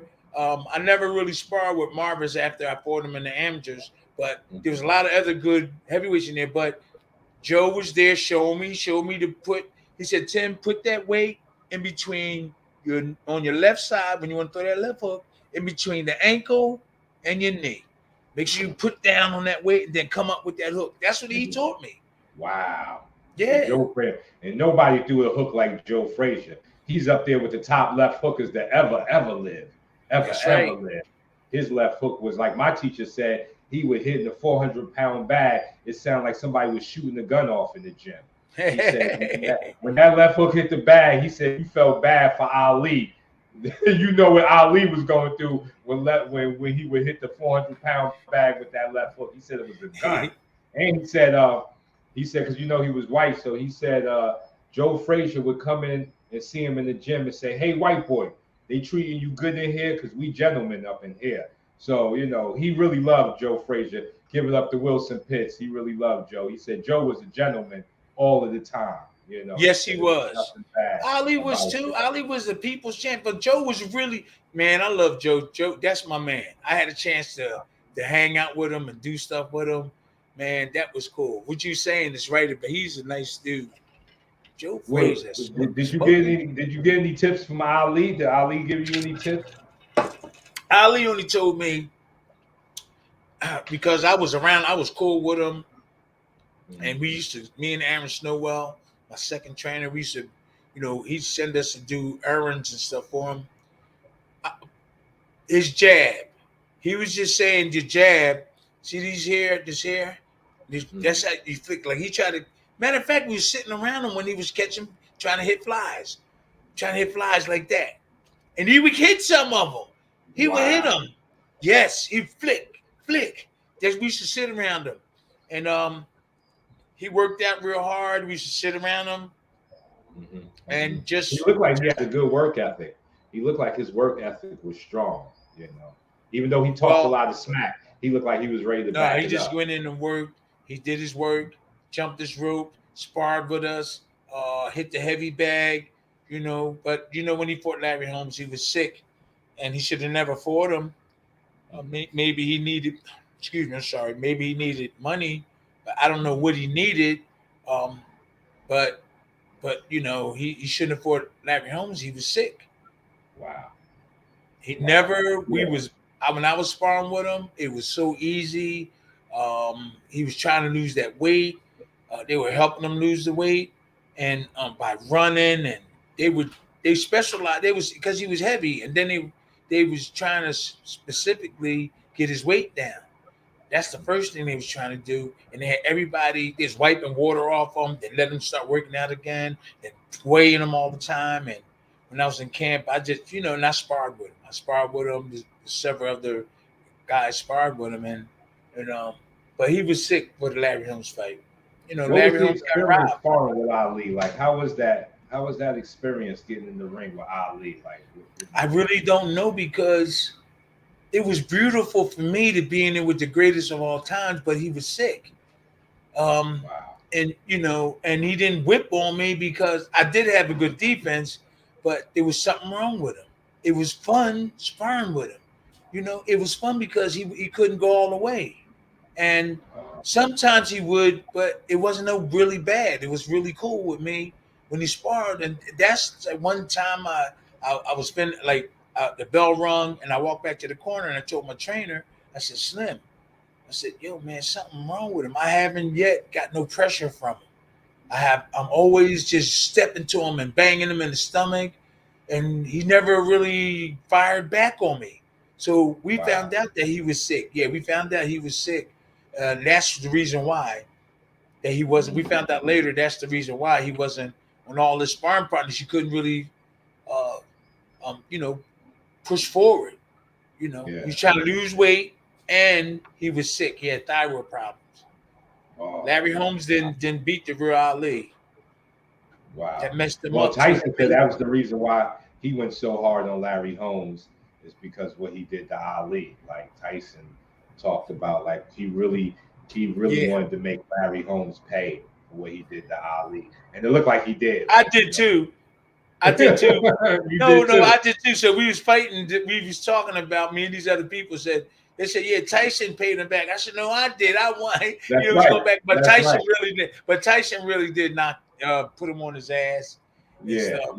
And I just felt that way because I was his sparring partner, and he was kind of a little cool with us at certain times. Ali was cool with us all the time, but we did stuff for him, and he sent us on errands. We flew to Indonesia together, Jakarta. We did it. He came to my fight when I fought Tony Tubbs. Even though him and Tony Tubbs was bored, he came and supported us. That's a great thing, man. I'm not going to complain. I'm not going to complain. Excellent stories, man. Listen. Yep. Me and Tony Tubbs, we sparred before. Yeah, we sparred. We sparred Ali together. Okay. Yeah, we had fun. We had fun. That's to even grace the ring with the great. That is an incredible experience to have in your arsenal. Is to have gotten it, even if it was just sparring, the guy in the ring with the great. Even if he was sick, of course, it would have been better without the sickness. We were it would have been a better thing. But just to grace the square with that man right there is a great blessing to have. P said, Tim, you were known as a big puncher. Was the power always there, or was it something you had to work on and develop? No, it was the technique. It was the technique. I do believe that.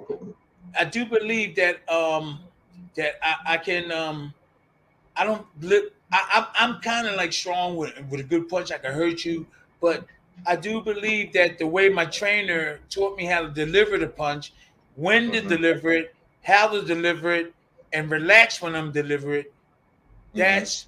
That's where my power came in. Because there's some guys that's not really powerful, but they can get you out of here if they deliver that punch right on certain parts of your body. If they know that they hit you here, you'll stumble. If they know they hit you in certain parts. So my trainer was telling me, look, Tim, hit him behind his ear.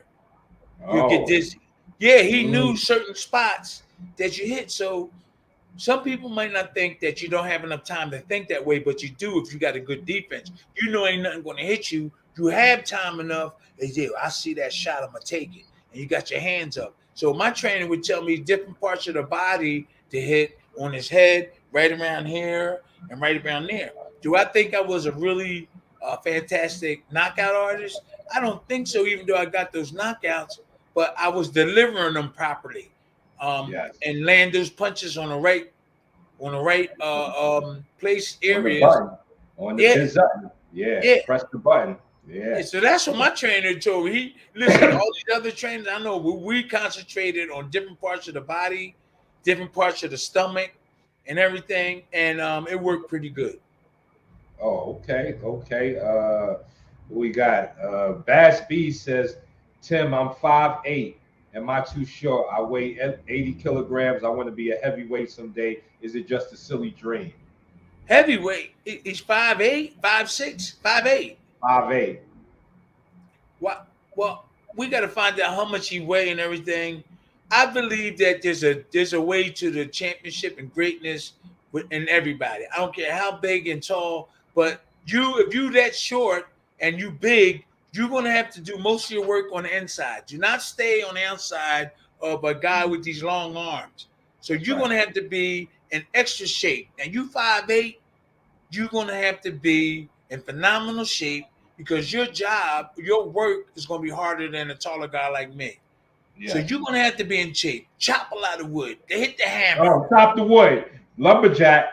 Yeah. You know, he become the lumberjack.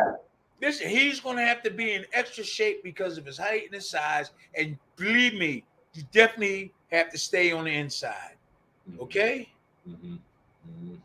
We talk to the champ. What we got here? Not stay on the outside. Super chats will be read first, and you get the big bomb. When you drop that super chat in there, we dropping the bomb on you to thank you for all the donations are appreciated. Me and the champ here, we are working.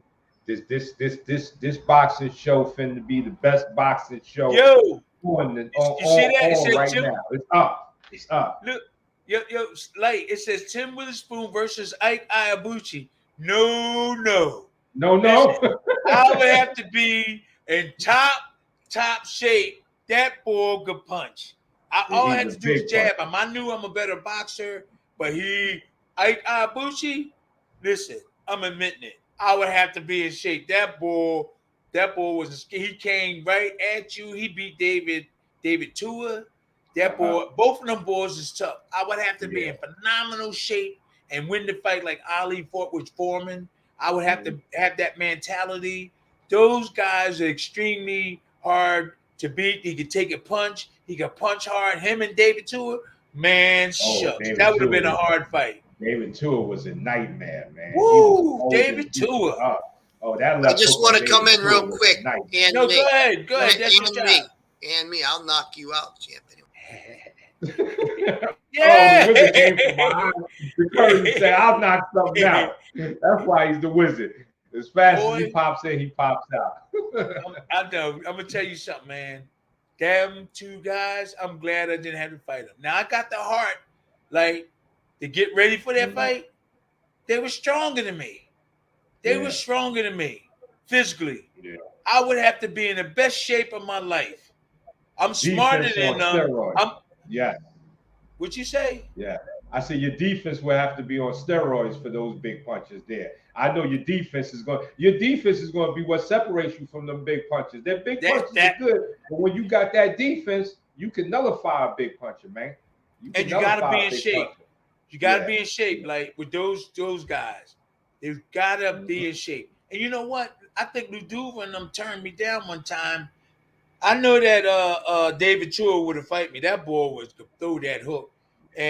But sometimes the business aspect of this game causes some of the boxers to go in certain directions or whatever because they didn't want to fight me because look, Mike Tyson would have fought me, but his management thought that I was too slick for him or something like that because they didn't want to do it. But Mike would have fought me anytime. It was somebody else that turned me down too. I was supposed to fight David Tua at one point, and there was another guy. Evander Holyfield. I was supposed to fight him, and they said that he was having a problem with his heart, so that fight didn't ever come off. Seriously, I was supposed to fight Evander. Yeah, I was supposed to fight Evander, and they said he had a hard heart or something. Something was wrong with him. Now I don't know what that was, but I had skills at that time, and a lot of those trainers. They just like, no, Timmy Witherspoon got some style that might cause us trouble. Yeah. And that could have been it. The fighter would have fought me. The boxers, they would have fought me anytime. Yeah. But it's the managers. It's the managers that had the little doubts about it.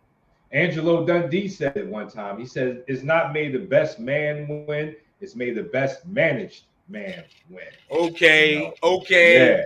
I like that. Yeah. That's Y'all what hear Dundee that right said. on our show. Y'all hear that right on our show. Right here. That's what Dundee said made the best managed man win. Because styles make fight. Your defensive acuity would have gave them boys all types of problems. They said back in the day, they call fighters like you the spoilers. Because you can come up and spoil some ish. That defense will come up in there and spoil the whole apple cart. This is the reason why they ain't want Ray Robinson to fight Charlie Burley. They said Charlie Burley had the style to beat Ray Robinson. So they went right around him. They said, sorry, Charlie. Sorry, Charlie. We're not fighting you. You know, you have that slick style that could give Ray Robinson all types of problems. So they went right around Charlie Burley. And I love the Charlie Burley. Con Shawnery said, hey, what's up, guys? Hey, guys, what's up? What's going on, Con Shawnery? We back at it again. That's our man. Yeah. 2 nights in a row, Con Shawnery. We up in here. Like I said, all super chats will get read first. I also think he has a fake Witherspoon account, Sean Connery, because he leaves comments in some of our videos. We love him. Taking credit for the video. I do have a suspicion it's him. I don't know. That's the man. It's just a suspicion. But yes, sir, we here rocking with the heavyweight champ, Tim Witherspoon, one of the greatest defensive fighters of all times. If he ain't in your top 5, throw your whole top 5 away. If he ain't made your top 5, throw your whole top 5 away. I got Tim up there with Pernell Whitaker. I got him up there with the greats. You know, I think what would be my top 5 defensive fighters of all time? Yo, man, Pernell had movement. He didn't really put his. Yes, he did. He didn't really put his hand. He had natural movement too. Yeah, it's natural. He had natural movement. Yeah. His ability to get low was incredible. You know, I was just watching the fight the other day when he was fighting Roger Mayweather, and he was beating Roger Mayweather up, and then I think it was in the 11th round, Roger trunks were falling, so the referee broke it up, and then Pernell came and pulled his trunks all the way down past his kneecaps, and he was waddling back to his corner with his pants down. But after that, Roger Mayweather came out like he wanted to kill Pernell. It turned Roger on. Roger fought the best fight of his life when Pernell pulled his trunks down. I like what Bass B saying. He said Tim, with his defense, he could give problems to any fighter of any time. I believe that. If you don't get hit, if you're comfortable with your defense, I'm telling you, that will cause you'll get in with anybody because you knew it'd be your fault if you make that mistake. If you make that one little mistake, and you know where that hand supposed to be, that's your mistake. And it makes you feel confident when you get in there because you got a good defense. I did feel a lot of confidence because I know this guy in front of me couldn't hit me unless I let him. That was my confidence too. Oh man, we got somebody over here with a $2 super chat. We got to hit the horn for him anyway. Randy.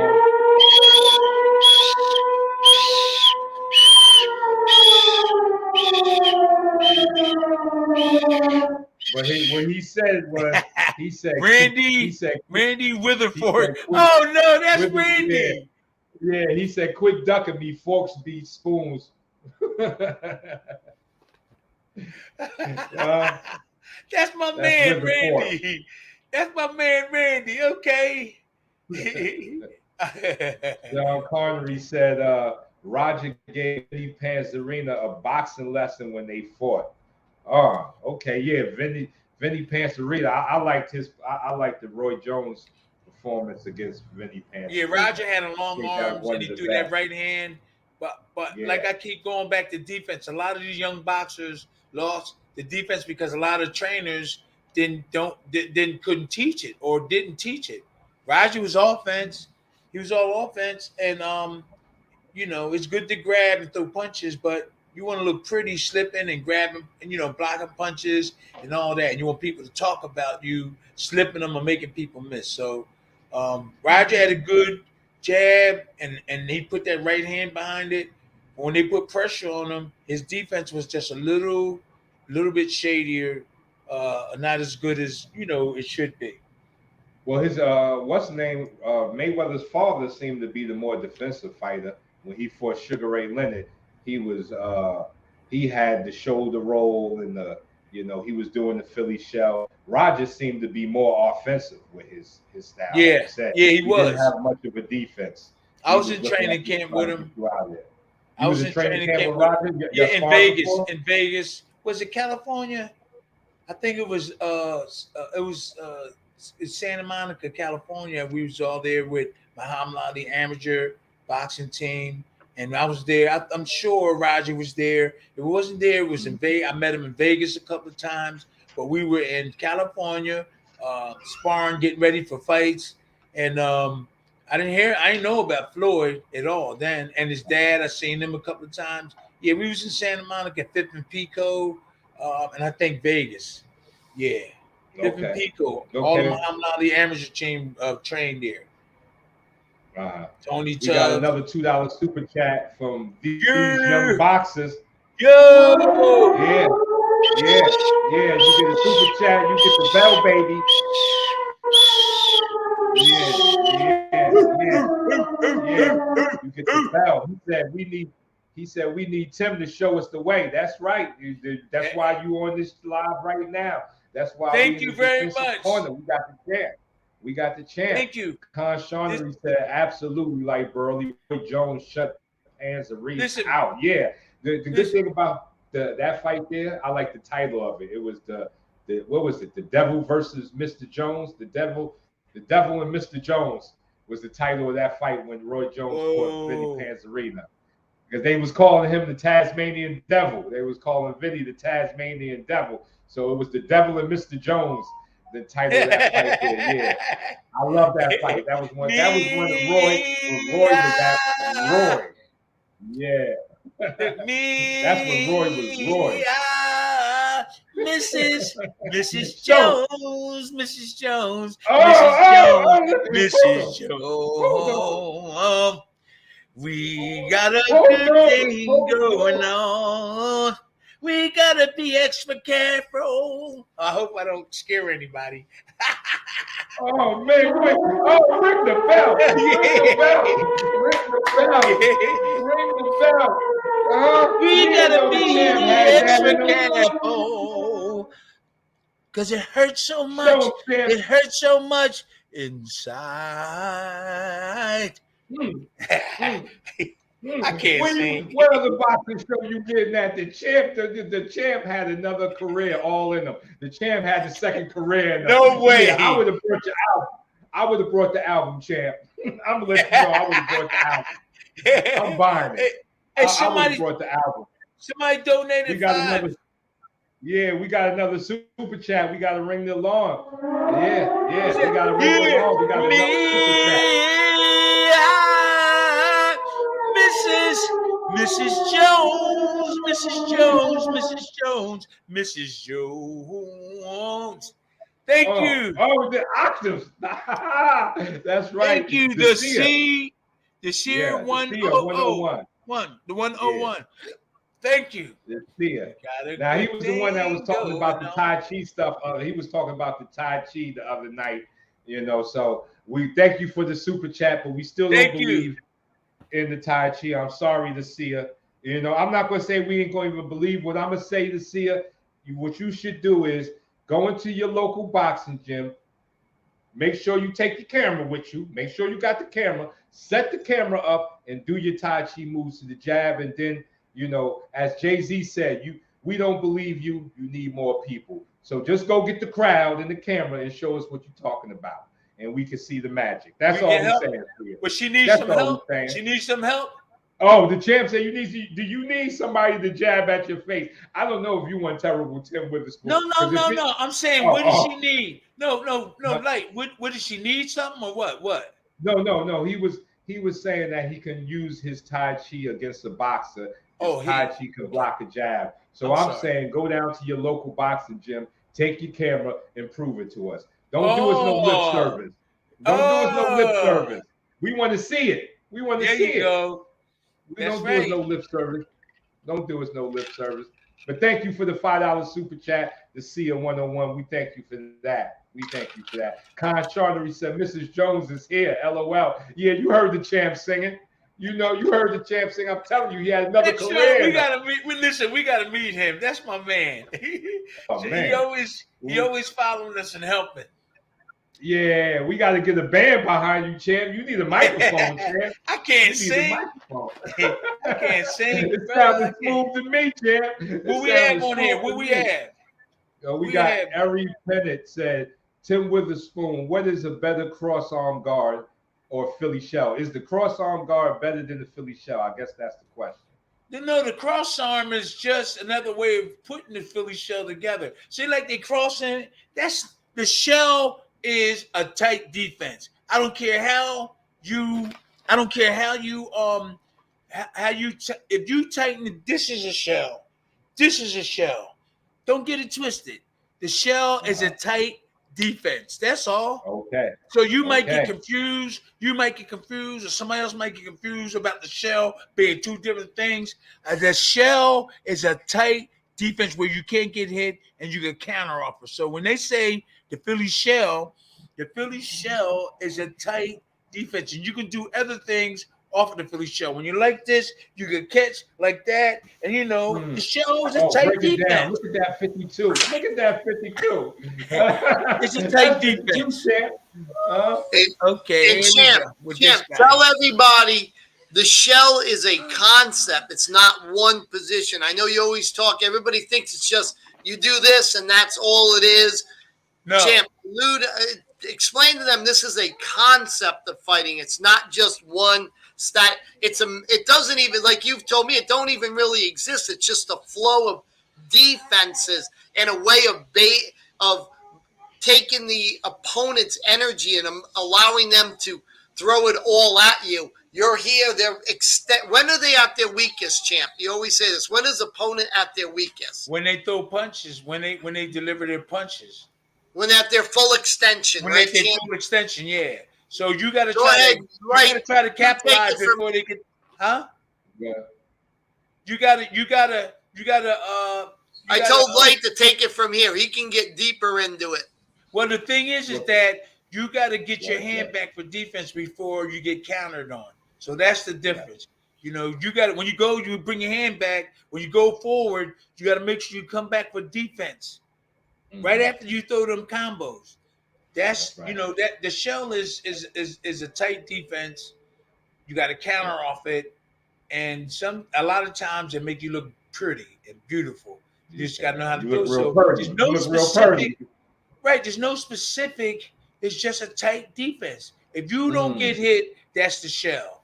And when you say tight, people have to understand tight just means the arms are close to the body. Touching your body. Tight. No, they locked in on your body. Yep. And people have to understand they're here. When the champ says a tight defense, he just doesn't mean a good defense. Right. He means it's here. Exactly. You ain't out here blocking. If I'm out here blocking, I'm in trouble. I'm in here. Yeah, put them elbows on your temple. Oh, what happened to the? Oh, you came back. No, you got to put these on your temple, Brian. No, they're too far down. Put them up on your temple and put your elbows in tight. Yes. Yeah, that's the shell. You want to be right in here. That's it. Your hands aren't supposed to be down here. They're supposed to be up here. There you go. And if you feel a punch, right at the eyebrow. Right at the eyebrow. Sorry about that. I thought that was the Philly shell thing. Let me get out, man. Hey, you guys take it.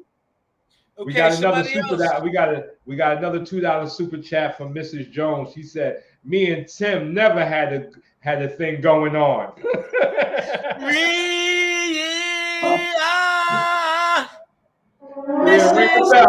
Mrs. Jones, Mrs. Jones, Mrs. Jones, Mrs. Jones. We got a thing going on. We gotta be extra careful. You tell me what other. By the way, guys, you got that somebody from Japan in here. The sun will rise again. Big fan from Tokyo, Japan. We're in Japan. Japan. And by the way, we are not live on my Twitter account, the Circle of Legends. I just looked, so we got to figure out what's going on there. Okay, just so that everybody knows, we're streaming across all our platforms. It's just some of them aren't picking it up. It was just Mrs. Jones donated. We already talked about that, right? Yeah, Mrs. Jones donated $2. We gotta be extra careful. Thank you, Mrs. Jones. Mrs. Jones. We gotta be extra careful, Mrs. Jones. Because it hurts so much. It hurts so much inside. Okay, let's go. Yeah, you ain't never seen a boxing show like this. That's right. We're gonna have all kinds of stuff. This is a once in a lifetime thing here, people. Yep, we're gonna all be over. Said, how do you protect the liver with the Philly shell stance? That's the easiest. All you do is take your hand.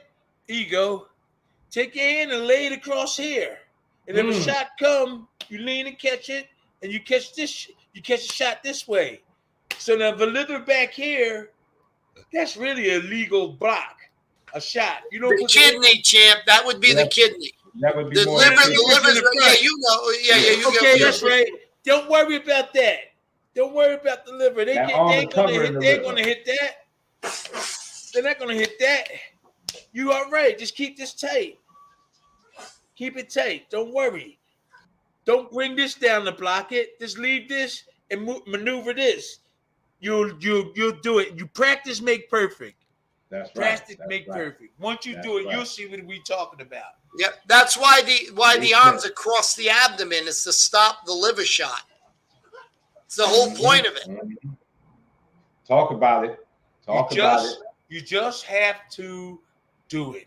Practice, make perfect. I'm telling you. It may look awkward, but once you get in the hang of doing it, and then call us back, and see how the progress, you're going to get it. And in person, you'll get it in 15 minutes. You heard. And for everybody out there, remember, Lyte. What's your contact information? Lyte can do personal lessons. And by the way, if you do a lesson with Lyte, he can send a video to the champ, and he will also, free of charge, will break down some of your skills. Send it to us. If you contact Lyte, you're also going to get the champ here. I know Lyte right now needs some students. Go ahead, please reach out to him. Lyte, if you want to put I can put your contact information right in the ribbon. Contact information up on there. 52 Blocks Info is the YouTube channel. I also have 2 online courses, advanced.lightburley.com and learn-martialarts.com. Champ, it's advanced.lightburley.com. Burley, is it okay if I put your phone number up here so people can call you directly? Yes, sir. All right, I'm going to put that up. Call him up if you need. He can even do stuff online for you if you need. That's right. We got the online teaching. Bass B says, Tim, till the last time when I told you that I asked people in the gym to hit me to practice my cross guard, I really believe that I'm way better, and I really feel that I can survive anything. Yeah. He said he can survive anything. He said he can survive anything. I like that confidence. I wish he was here. I wish he was here. Yeah,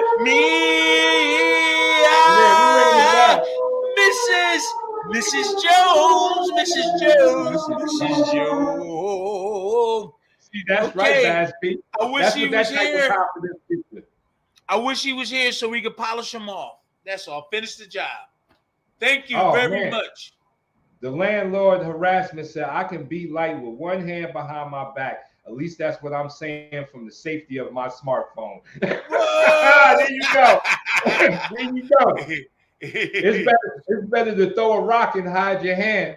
You better throw that rock and hide your hand. Because if we see it, you know, like what Tim said, we're going to put closed for the day on the eyelids. We're going to put a sign on your eyelids, closed for the evening. We're going to put a sign over your eyes saying closed for the weekend. Closed for the weekend. Closed and for the weekend. Remember too, like that any big fights coming up, we're going to have special little parties for that.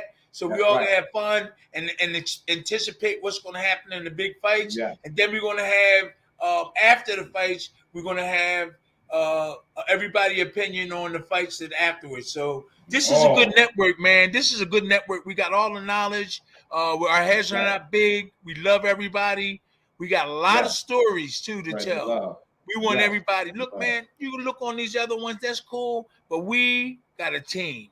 This is me and Lyte, but there's more people, more legends, more stars. Okay, just tune in with us so you can have some fun.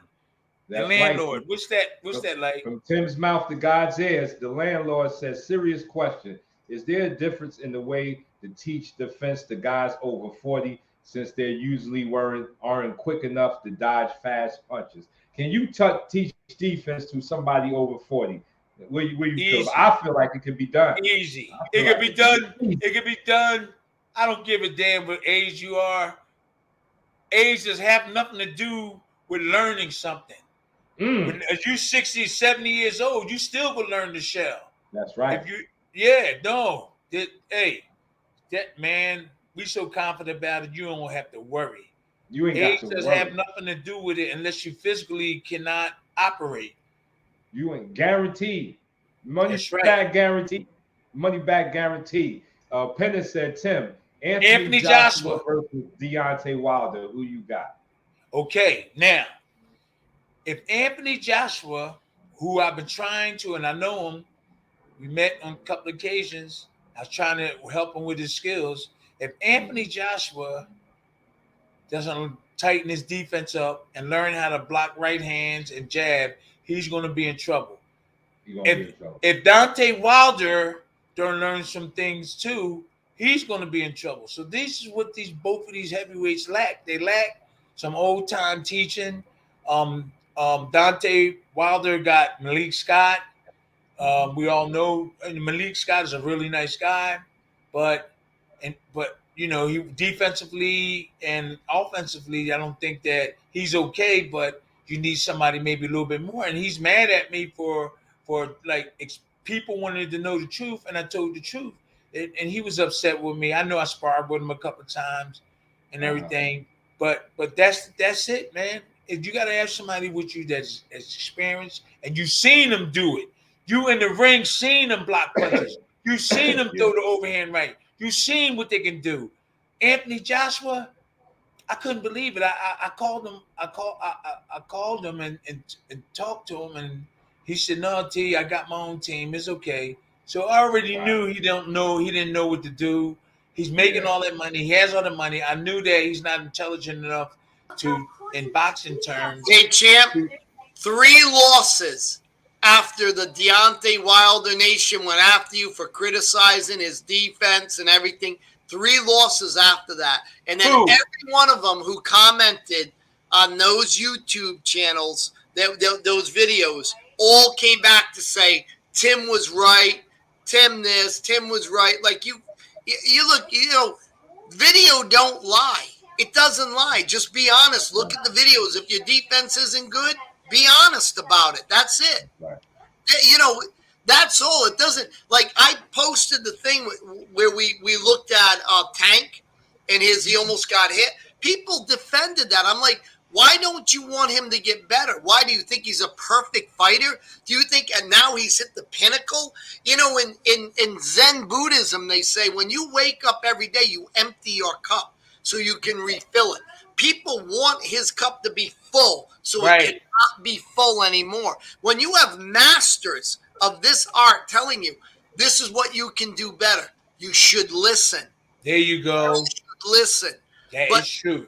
Everybody wants to have an opinion in this art. Everybody, you know, they sit on a chair. They never even fought.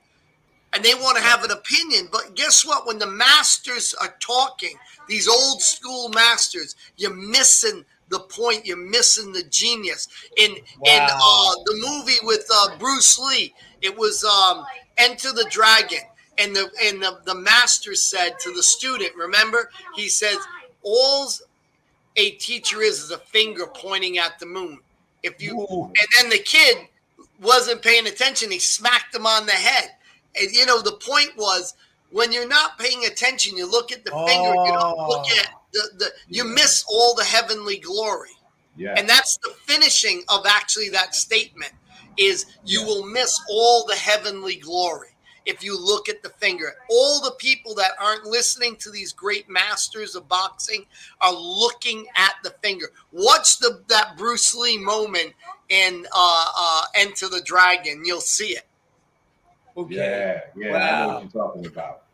Yo, read the landlord. The wizard. Thank you, wizard.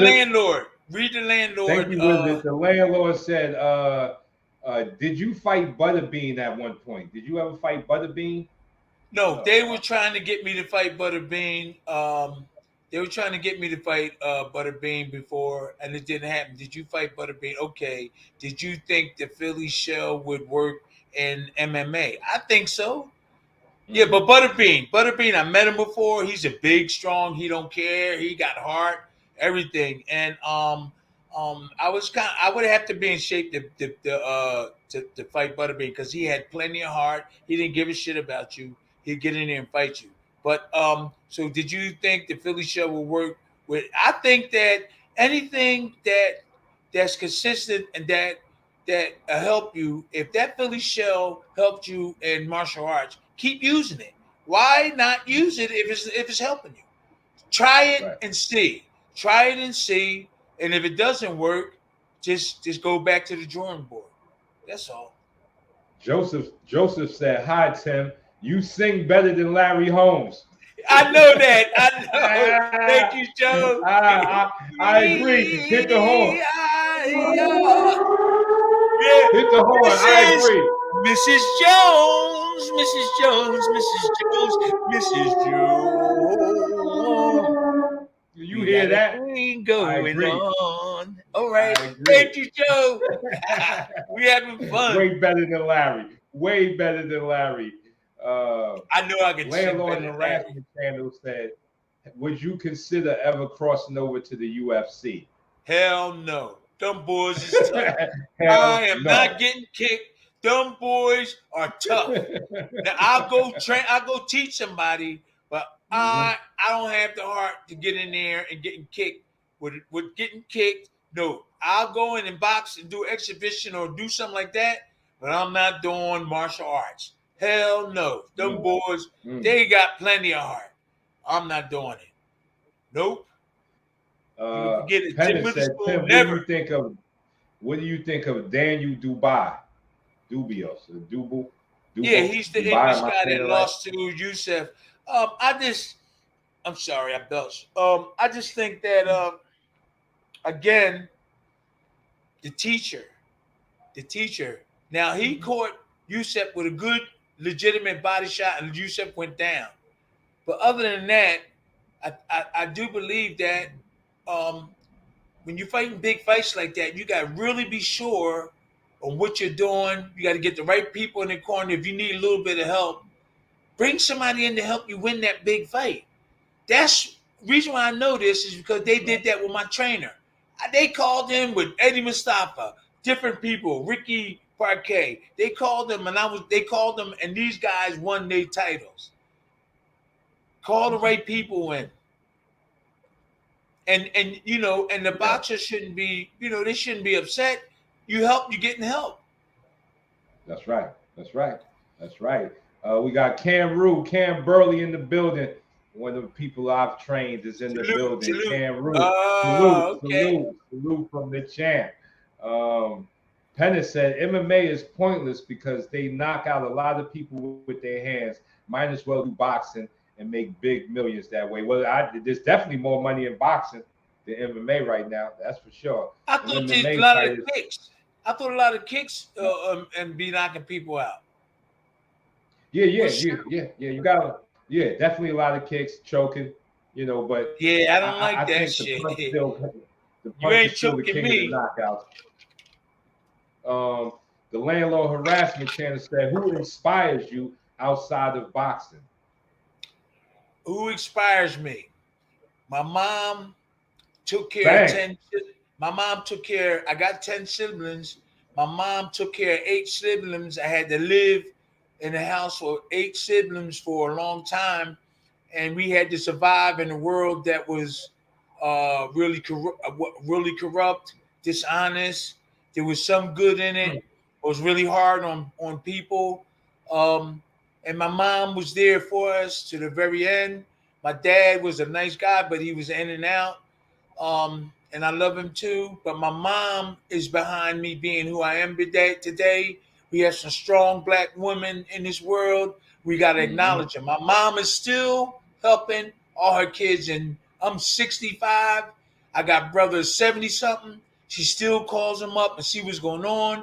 Now she concentrating on the grandkids. I got 14 grands. I got 10 siblings. So 8 siblings that I grew up with. But I got 10 siblings. I love them too. They didn't ask to be here. They're my brothers and sisters. I love them too. Right. But it was my mom. It wasn't my uncle. It wasn't all my uncles I had. It wasn't some it wasn't. It was my mom was on this. She cared about this. All I can remember when I was little, me and my brother, this is how little I was. The stove was up here. I had to reach up here to light the cigarette. So me and my older brother, Steve, he's just a little bit, he's 1 year older than me. He was on a chair. And I had a cigarette in my hand, and he had a cigarette. We was lighting cigarettes. My mom, I think, walked out for like 3 minutes to go somewhere. So I was reaching up to light it, and he pulled a whole pot of hot water on my chest. Woo. I ran and jumped on the couch. I was screaming. And when my mom came in, she was screaming. I had about 500 blisters all over my chest. Ooh. My mom carried me to the doctor. My big behind. She carried me to the doctor, and the doctor took a little handkerchief, and he had a tweezer, and he was busting the blisters. I had to go 3 times. To get, that's how many blisters was on my chest, and he was busting them with little tweezers, and he busted, and then I had to go home. Then I came back again. He busted the rest of them, and guess what? My mom carried my big behind. Wow. She carried me to the doctor's, which is about 2 football fields away, and I always remember that. So she motivated me and my grandma. Every time I had a fight, I called my grandma Fanny. She was tough. She was from down south. And she was tough. She said, Timmy, and I put that on, she said, you better not come home losing that fight.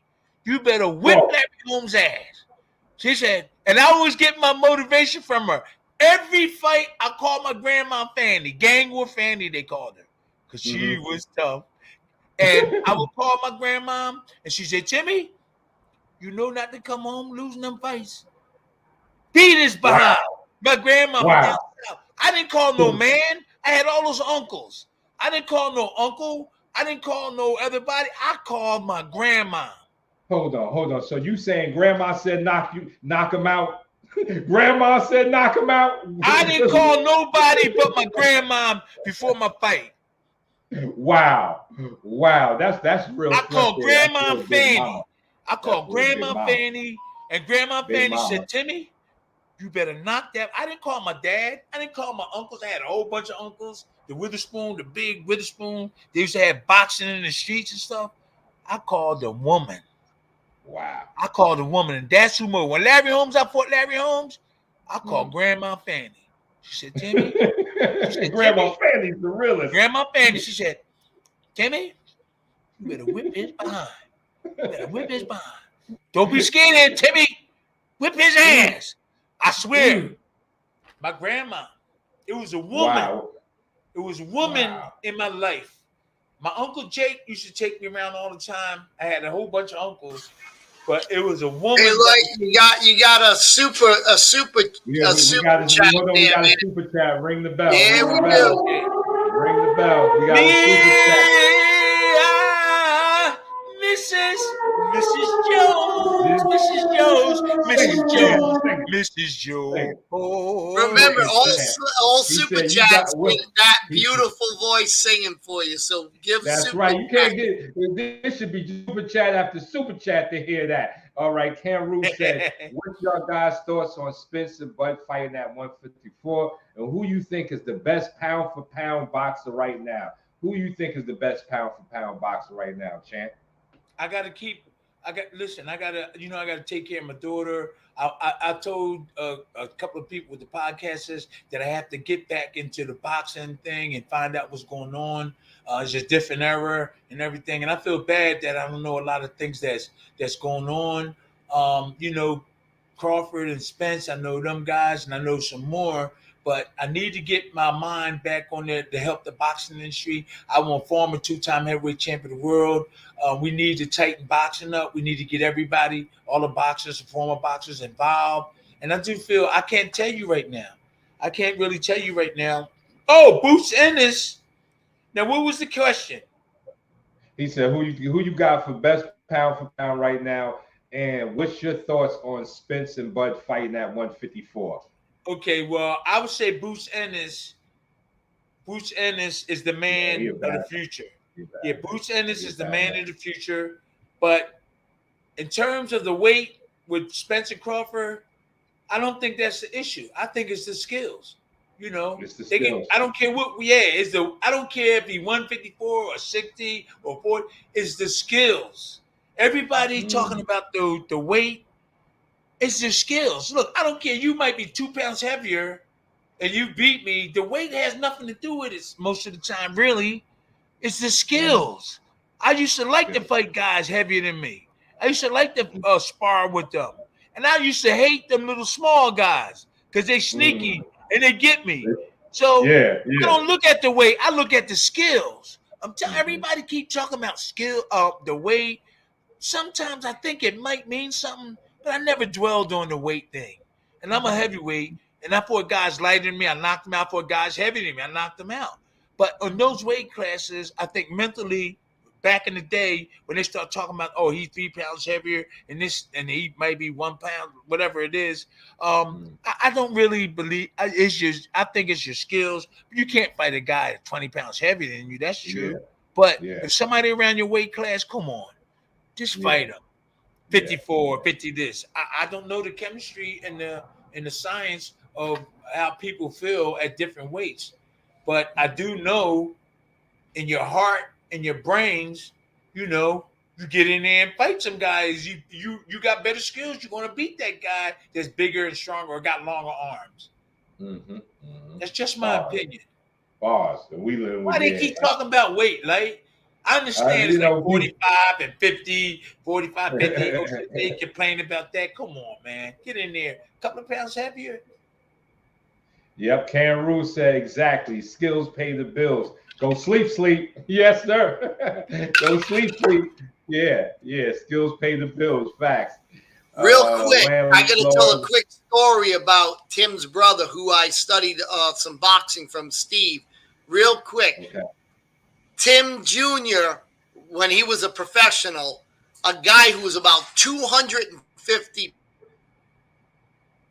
studying with Steve, and he put him in the ring. Didn't hear you. Huh? We didn't hear you. Start over again. Start over again. Go ahead. Oh, shit. Steve, Tim's brother, was teaching Tim Jr. one day. I was training with Tim's brother, Steve. And this guy in the gym who was studying from Steve was like 250, 260. He was huge. Tim Jr. was only like 150. And I'll never forget this. He told the guy to get in the gym, in the ring with Tim Jr., who was like 150. And this guy was pretty cocky and confident. He got in and he started throwing these big shots, and he was, doing the Philly shell. And then he hit him with one liver shot. I'll never forget this. He hit him, pop. That big dude started backing up, and then Steve jumped in the ring, grabbed the guy from behind, and said, "Move forward, never back." Get it. He kept going, no. Anyway, that liver shot was an MF-er. Yeah, but you know, Slim Robinson also taught my son a little bit, and he showed Stevie some stuff. And we, you know, I taught my son a lot, you know, a lot of things. So he wasn't really scared to get in with somebody that was big, that was less talented, you Yeah. know. So he gave up the look. The guy was big. Tim small 150. So I think that's a fair sparring thing. If the guy knew a little bit of boxing, it would be fair. But I'm sure the guy knew a little bit. But my son knew a lot of defense, and I don't remember that. But Brian used to be around him all the time in this gym. My brother Steve and everybody. That was cool. Okay. Penna said, Lyte Burley, do you have a YouTube channel? Yes, I do.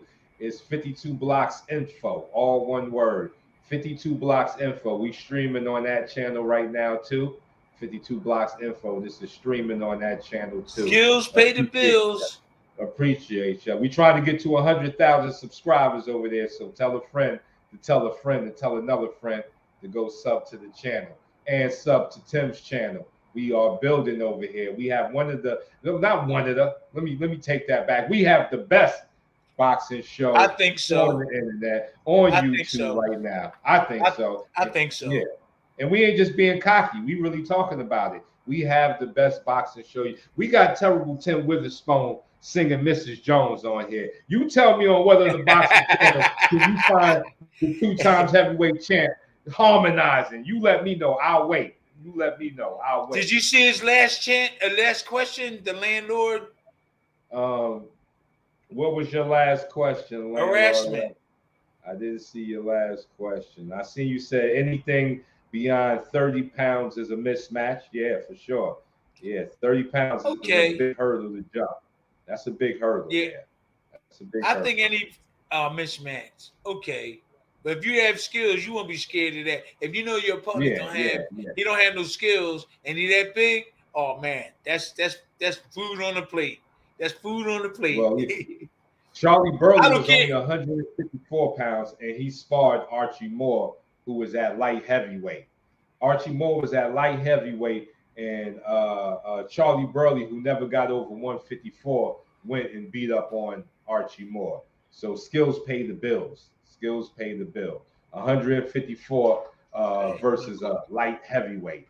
Okay. My long question.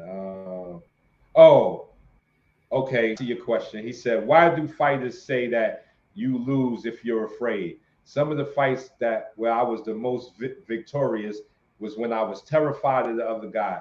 The fear actually helped me win." I have something on that. I believe if you ain't got fear, you must be a psychopath or something. There you go. You lying if you're not nervous. Yeah, you're either a sick psychopath or you're lying, because the only way to get to courageous, the only way to become courageous is to go through fear. You know, the fear is the first step to becoming courageous. You got to first be scared to get to courageous. Scared is the flip side of courageous. So there's nothing wrong with being scared. That's right, but what are your thoughts on it? But Lyte, you know what made the fear go with me? When my trainer kept training me how to block and how to do things. The fear left me when I knew that this kid, when he throw that right hand, I'll block it. That's what helped me with the fear. So if somebody around you that can show you how to do the right things and block, your fear will go away. I'm gonna tell you. Wow. I'm telling you, it's the truth. Wow. If you knew how to really fearless, block them, get some defense. You want to be fearless, get you some defense. That's what the champ is saying. Is if you got a big shield like a Spartan warrior, you see them Spartans, they believed in their shield. The Spartans slept on their shield. So if you got a big shield, you run into war with all the confidence. And we seen how them Spartans fought. You know, this is Sparta. You've seen the big kick. You've seen the movie. Them Spartan warriors were serious because they had big shields. So I agree wholeheartedly. Penna said, 52 Blocks Info. Your YouTube boxing looks very good. Keep up the good work. Thank you, sir. Thank you. I've put a lot of hours into sparring, getting good information from brothers like Tim, my teachers. Like the first time I spoke to Tim, Mr. Tim Witherspoon, he broke something down for me. You know, he was showing me that it's not just bringing your hand over to your face is bringing your chin to your hand. And that small thing, that small piece of information changed this for me. Because now it's this, you turn it into it and you catch it. You turn it and you catch it more than your hand is just flip-flopping around your face. That shoulder and your right hand are best friends. That's right. You heard that. Your shoulder and your left shoulder and right hand are best friends. So you keep that there when them shots coming. Oh man, you heard it right. Then you throw that left hook when you see that when you catch something this way, they're gonna throw the left hook. So then you turn back this way and catch that. Don't worry, let's roll. Okay. The landlord said. Bass Beat said, "When I'm getting hit, I remember Tim's face, and I can't surrender while Tim is looking at me." You heard that? You heard that? He said every time he get hit, he see your face, and he ain't finna surrender in front of you. That's right. Give that man a round of applause. That's right. Give that man a round of applause. I like that. I like that type of talk right there. You gotta tighten that defense up. Give you a belt for that one. You get a belt for that one. Mrs. Jones. Whoa, that was just for you, Bass Speed. We respect that. Okay, the landlord channel said, "My Uncle Al was one of the toughest men I ever met. Super skinny, but had dig his fingers into your eyeball and rip it. But he would dig his fingers into your eyeball and rip it out. Vicious. That's that fighting over in England. What they got that? What they call that? With the Krav Maga and all of that stuff. What kind of stuff is digging your eyes out, man? That man is he was vicious. I'm scared of that guy. Ken Rue said the biggest thing I noticed is that it doesn't matter the form of martial arts. Footwork and movement are so important. Boxing, 52 blocks, kung fu, karate, even wrestling or grappling. What do you feel about the importance of footwork in fighting? Yeah, real quick. I just started hearing about footwork 10 years ago. When the boxers in boxing, my trainer just placed my feet in certain areas, and we had us practice certain ways to move in directions of where your feet at. But doing the Willie Pep stuff, there's only certain people who do that. So you really basically put your feet in certain areas, and leverage yourself and throw punches. You sit down like that. But when people talk about foot movement during this day and time, I don't really know what they're talking about. I just got to figure out what they mean. Because when I was coming up, nobody talked about footwork. They just talked about where you place your feet so you get the hardest punch, where you can get the hardest punch. So when they say footwork, I'd be like, I want to know what they're talking about. So I want to learn that. I never heard that when I was coming up around the great trainers and stuff. I never heard footwork. I just saw the way they tell you to place your feet in the movement, but not a lot of, I think that's footwork then. Well, yeah, that's exactly. But they never said that. They never said footwork. They never said footwork. I never heard it. I would say I take it like that. To me, footwork is meaning your feet are working and your feet are intelligent, and intelligent in placement. Not like what Willie Pep was doing, like you're saying. What Willie Pep was doing was a skill that he developed. He was good at. To me, that's footwork because he was moving. Yeah, he used his legs. He used his legs and everything to get around, to get away from punches. Yeah. That's kind of like he was on the next level. He was on the next level on it. But I can also agree that foot placement is footwork too. Knowing where to place your feet at to get the best level for your punches. There you go. That's footwork. That's footwork. There you go. There you go. That's what I was just talking about. Yes. That's the only footwork that I was taught by the old timers. Cam Rue has said, "Thank you, Lyte Burley, for all of your teachings." Thank you. Salute, Cam Rue. James Ray Gillen said, "Mike Tyson said footwork and Aikido and boxing are similar." Okay. It could be a leverage thing. Placing your feet in the right leverage spots to generate the best torque and leverage. I don't know nothing about footwork. Yeah, I'm not too skilled in Aikido. I've seen it, but I'm not well versed in Aikido to say that. Let's see who else we got here. No, when I was, what's that? Popeye. Where you at, Popeye or Landlord? Popeye Shorty. When I was a wrestler, we depended upon footwork. Okay. I don't know. Roger W said, yeah. Like I said, I think if your foot are intelligent to find the leverage places, you have footwork. If you can understand leverage, that's one thing that I do agree with Tai Chi. Tai Chi talks about a lot of understanding your leverage points and where your leverage is at. So, in boxing and in fighting, that could be classified as footwork. But there's also dynamic footwork like Lomachenko. Like Lomachenko and Usyk, they have a very dynamic footwork and their feet are very intelligent. That can be considered footwork too. Yes, that can be considered footwork. Who else do we have in here? What you got? We've been rocking for 2 hours, so we ain't going to keep the champ too long. We 2 hours and 20 minutes in. Oh, so we might as well. Yeah, because we're going to give them a lot of good stuff. Let's try to close the door and stuff soon. Yeah. And come back because we got a lot of stuff. Yeah, we're going to be doing this again. This is we're going to be repeat offenders with this, people. Let me tell you, we are repeat offenders. Come on, Brian. Let's just close it. Back. All right, champ. Yeah. You got this. You close it out. We got 8 minutes, right? You want to go all the way to, or just close it now? You want to go to 10:30? This is you and Burley. Whatever. This is up to you guys. You want to go as long as you want. We're gonna go to 10:30, okay? What is it right now? You want to go 10:30? I'll come back. Close it out. All right. So what's that? Now we got 9 more minutes. What we got on the clock? Yeah. 9 minutes. All right. Can you read we got 9 more minutes.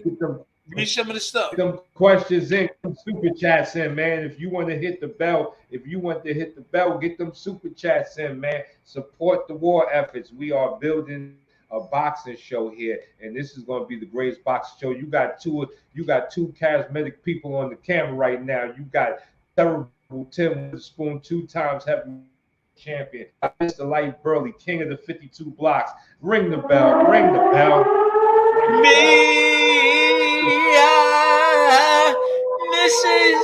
Mrs. Jones.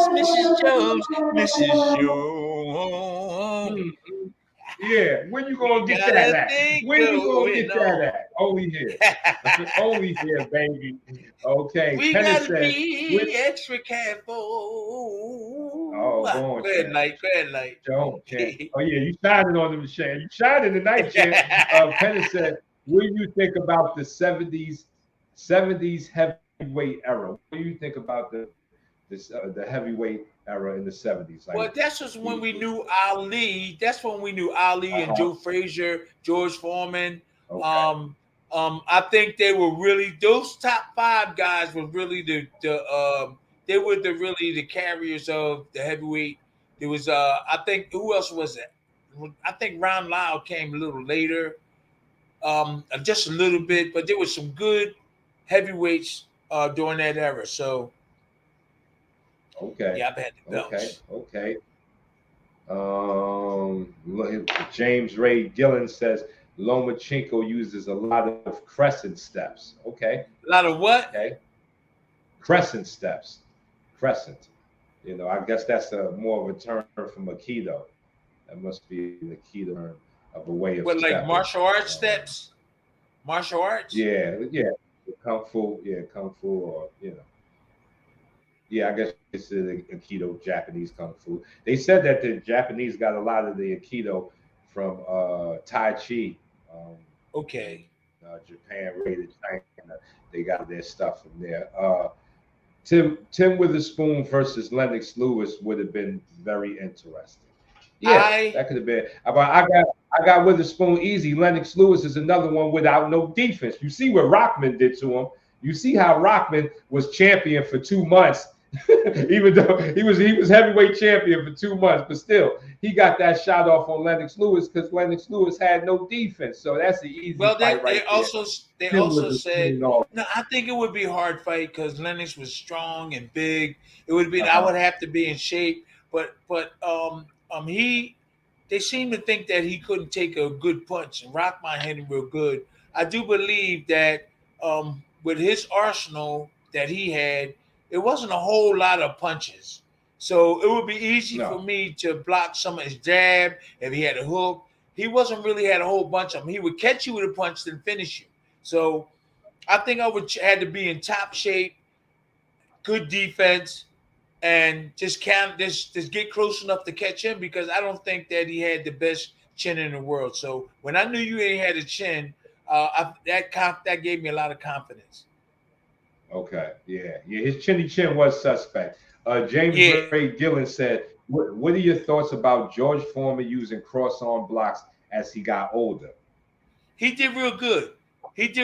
I watched him. He did real good. And he knew how to do it before that, but then he started using it, and I think because of his age and his him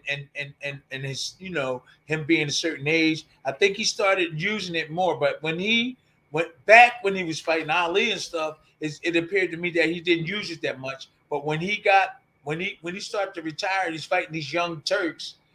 He started putting this across like this. But I really didn't see him that much when Ali, the fights with Ali's and stuff, like he did it, but not as much. He didn't use it when he was younger. When he was younger, it was his offense. Yeah. His offense was his defense.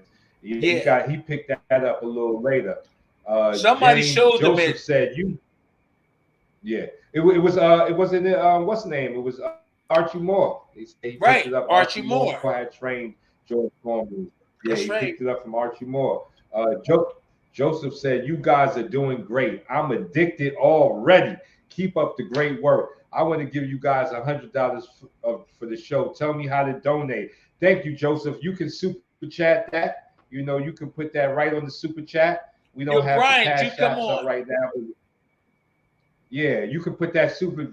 Where's the wizard at, Mr. Wizard? Somebody wants to donate $100. Donate. You can put that right in the super chat. You can super chat that if you want. Well, we want to chat right up. Well, we want to keep people we appreciate with the right knowledge. We want to do the best. That's right. He said he's addicted to the show. All. Thank you, Joseph. Yeah. So Joseph, if you look at the chat, you'll have a little donation heart down the bottom. Can you see that? Just tell him if he do, just cross arm. Yeah, we got Roger W said Lennox avoided southpaws. Lennox Lewis avoided southpaws. He must didn't have it. I don't know. He must didn't have a teacher that could show him how to fight a southpaw. I see it up there. Lennox avoided southpaws.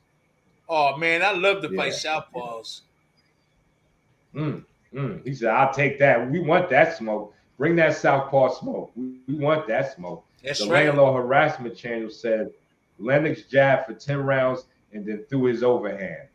Okay, ain't nothing wrong with using your jab. Pennis said Larry Holmes versus George Foreman prime. Who wins fantasy matchup? Hey Larry man, if Holmes versus George hit George him, Foreman. If George hit him, see, Larry, he'll shoot the jab. But if George get close and hit him, Larry did absorb a lot of hard fights. But George, man, I don't think Larry would knock him out. But if George hit him, he's out of here. Yeah. He's out of there. Night.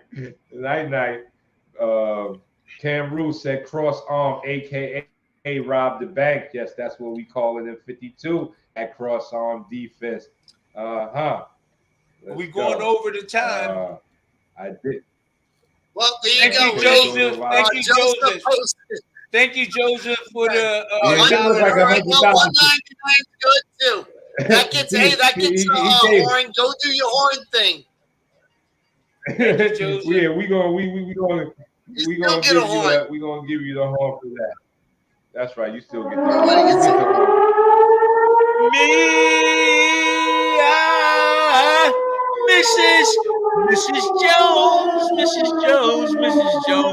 Mrs. Jones. We got a thing going on. You got to be extra careful. Yeah. Don't take a long time. Penna said, all right, we get right up to the last question. Penna said, do you think Anthony Joshua should use the cross-arm guard to protect himself? Do you think Joshua should use Let me tell you something. I would have had him doing all that. He would have been so comfortable about fighting. I don't care who it is. I feel bad because the management is promoting on them. They don't really know boxing, and they was making decisions for him. You know what I mean? Here it is, a guy with all this knowledge right in front of him, talk to him, and they got an amateur trainer to train them. Then they got somebody else. They searched all around America. They went to the West Coast, and all they had to do was call me in Philly. It would have saved some of his legacy. That's it would have saved some of his... got another super chat from Joseph. Joseph. We got one more. He gave another one. Get the horn. Get the horn, baby. Mrs. Jones. We got a thing going on. He must like me singing. That's all. He like me singing. Yeah. They like it. He's gonna get you $100, but it's gonna be a lot of super lights. Yeah. You sent $2 a couple of different times. We'll get to that 100. Tony Breeze said, Tim, foot placement and footwork are the same thing. It's just naming it differently to fit the time. You use a foot placement to get the leverage you need for shots. Okay. You can call Mr. placing Tim your Breeze. feet. Listen, you can Tony call Breeze, placing your feet. Tim Breeze. Tony Breeze. Yeah, you can call placing your feet in one area footwork. You can call it that too. But when they say footwork, it leads me to believe that moving your feet around multiple times. Yeah. Come on. Bass B said Larry Holmes versus Terrible Tim in a karaoke battle. A sing-off. They said you versus Larry Holmes in a sing-off. Easy. I heard somebody get Larry on the line. I heard him sing. Somebody get Larry on the line. I think Larry would want that smoke. I think Larry would battle you. I don't think he would win, but I think he would try. Let's hit the horn one more time for that. Let him go, Champ. Let him know. Let him go. Hit the horn for it. This is Mrs. Jones.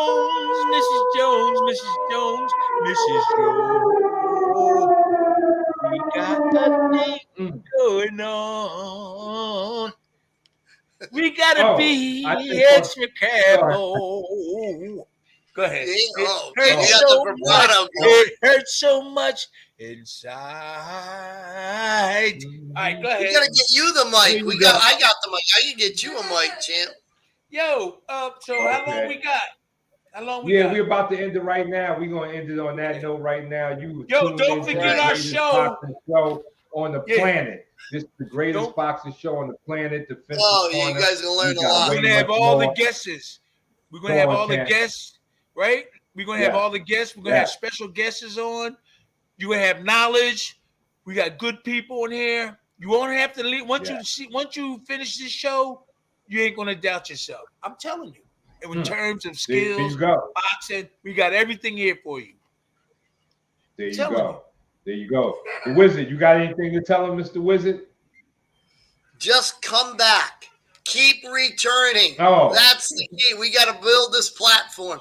Then I got to figure out why we weren't on Tim and yours Facebook. So we'll figure all that out. We're gonna keep growing. Everybody, keep coming back. That's what's gonna keep us here. Keep coming back. Thank you, everybody, for coming on. Help out Burley right now. If you guys can't help Burley out, man, he needs some people to teach online, in person. Help out the champ. We got Dr. Zoberg. Dr. Zoberg said, "Champ, could you sing me Happy Birthday?" Happy birthday to you. Happy birthday to you. How you pronounce his name? Zoberg? Zoidberg. I think that's the guy from Futurama, the lobster dude. Happy birthday to you. Happy birthday to you. Happy birthday, dear Dr. Zoidberg. Happy birthday to you. How old are you? How old are you? You don't have to say your age. Happy birthday, doctor. I think it's the same guy by the name of Sean or Now listen, if that You don't think make it's that Sean if that again? doesn't make us the greatest, if that doesn't make us the greatest boxing show on this planet, I don't know what it is. You just had the 2 times heavyweight champ saying you happy birthday. You don't get it no better than that. You don't get it no better than that. Only here, only right here. When you stay locked in, we got more coming, more shows coming. I'm bidding you a salute from Lyte Burley. All right, farewell, everyone. Go ahead, say the last word, Champ. I love you guys. Listen, I love you guys, and that's the way my mom raised me, to love everybody. Love yourself before you love anything else, and you will love the world. That's all I got to say. That's what I'm saying from now on. You gotta love yourself before you love anything else. And I guarantee you'll love the world. Okay? Thank you for coming on our show. All right. See you, everybody. Yeah. We gotta be extra careful.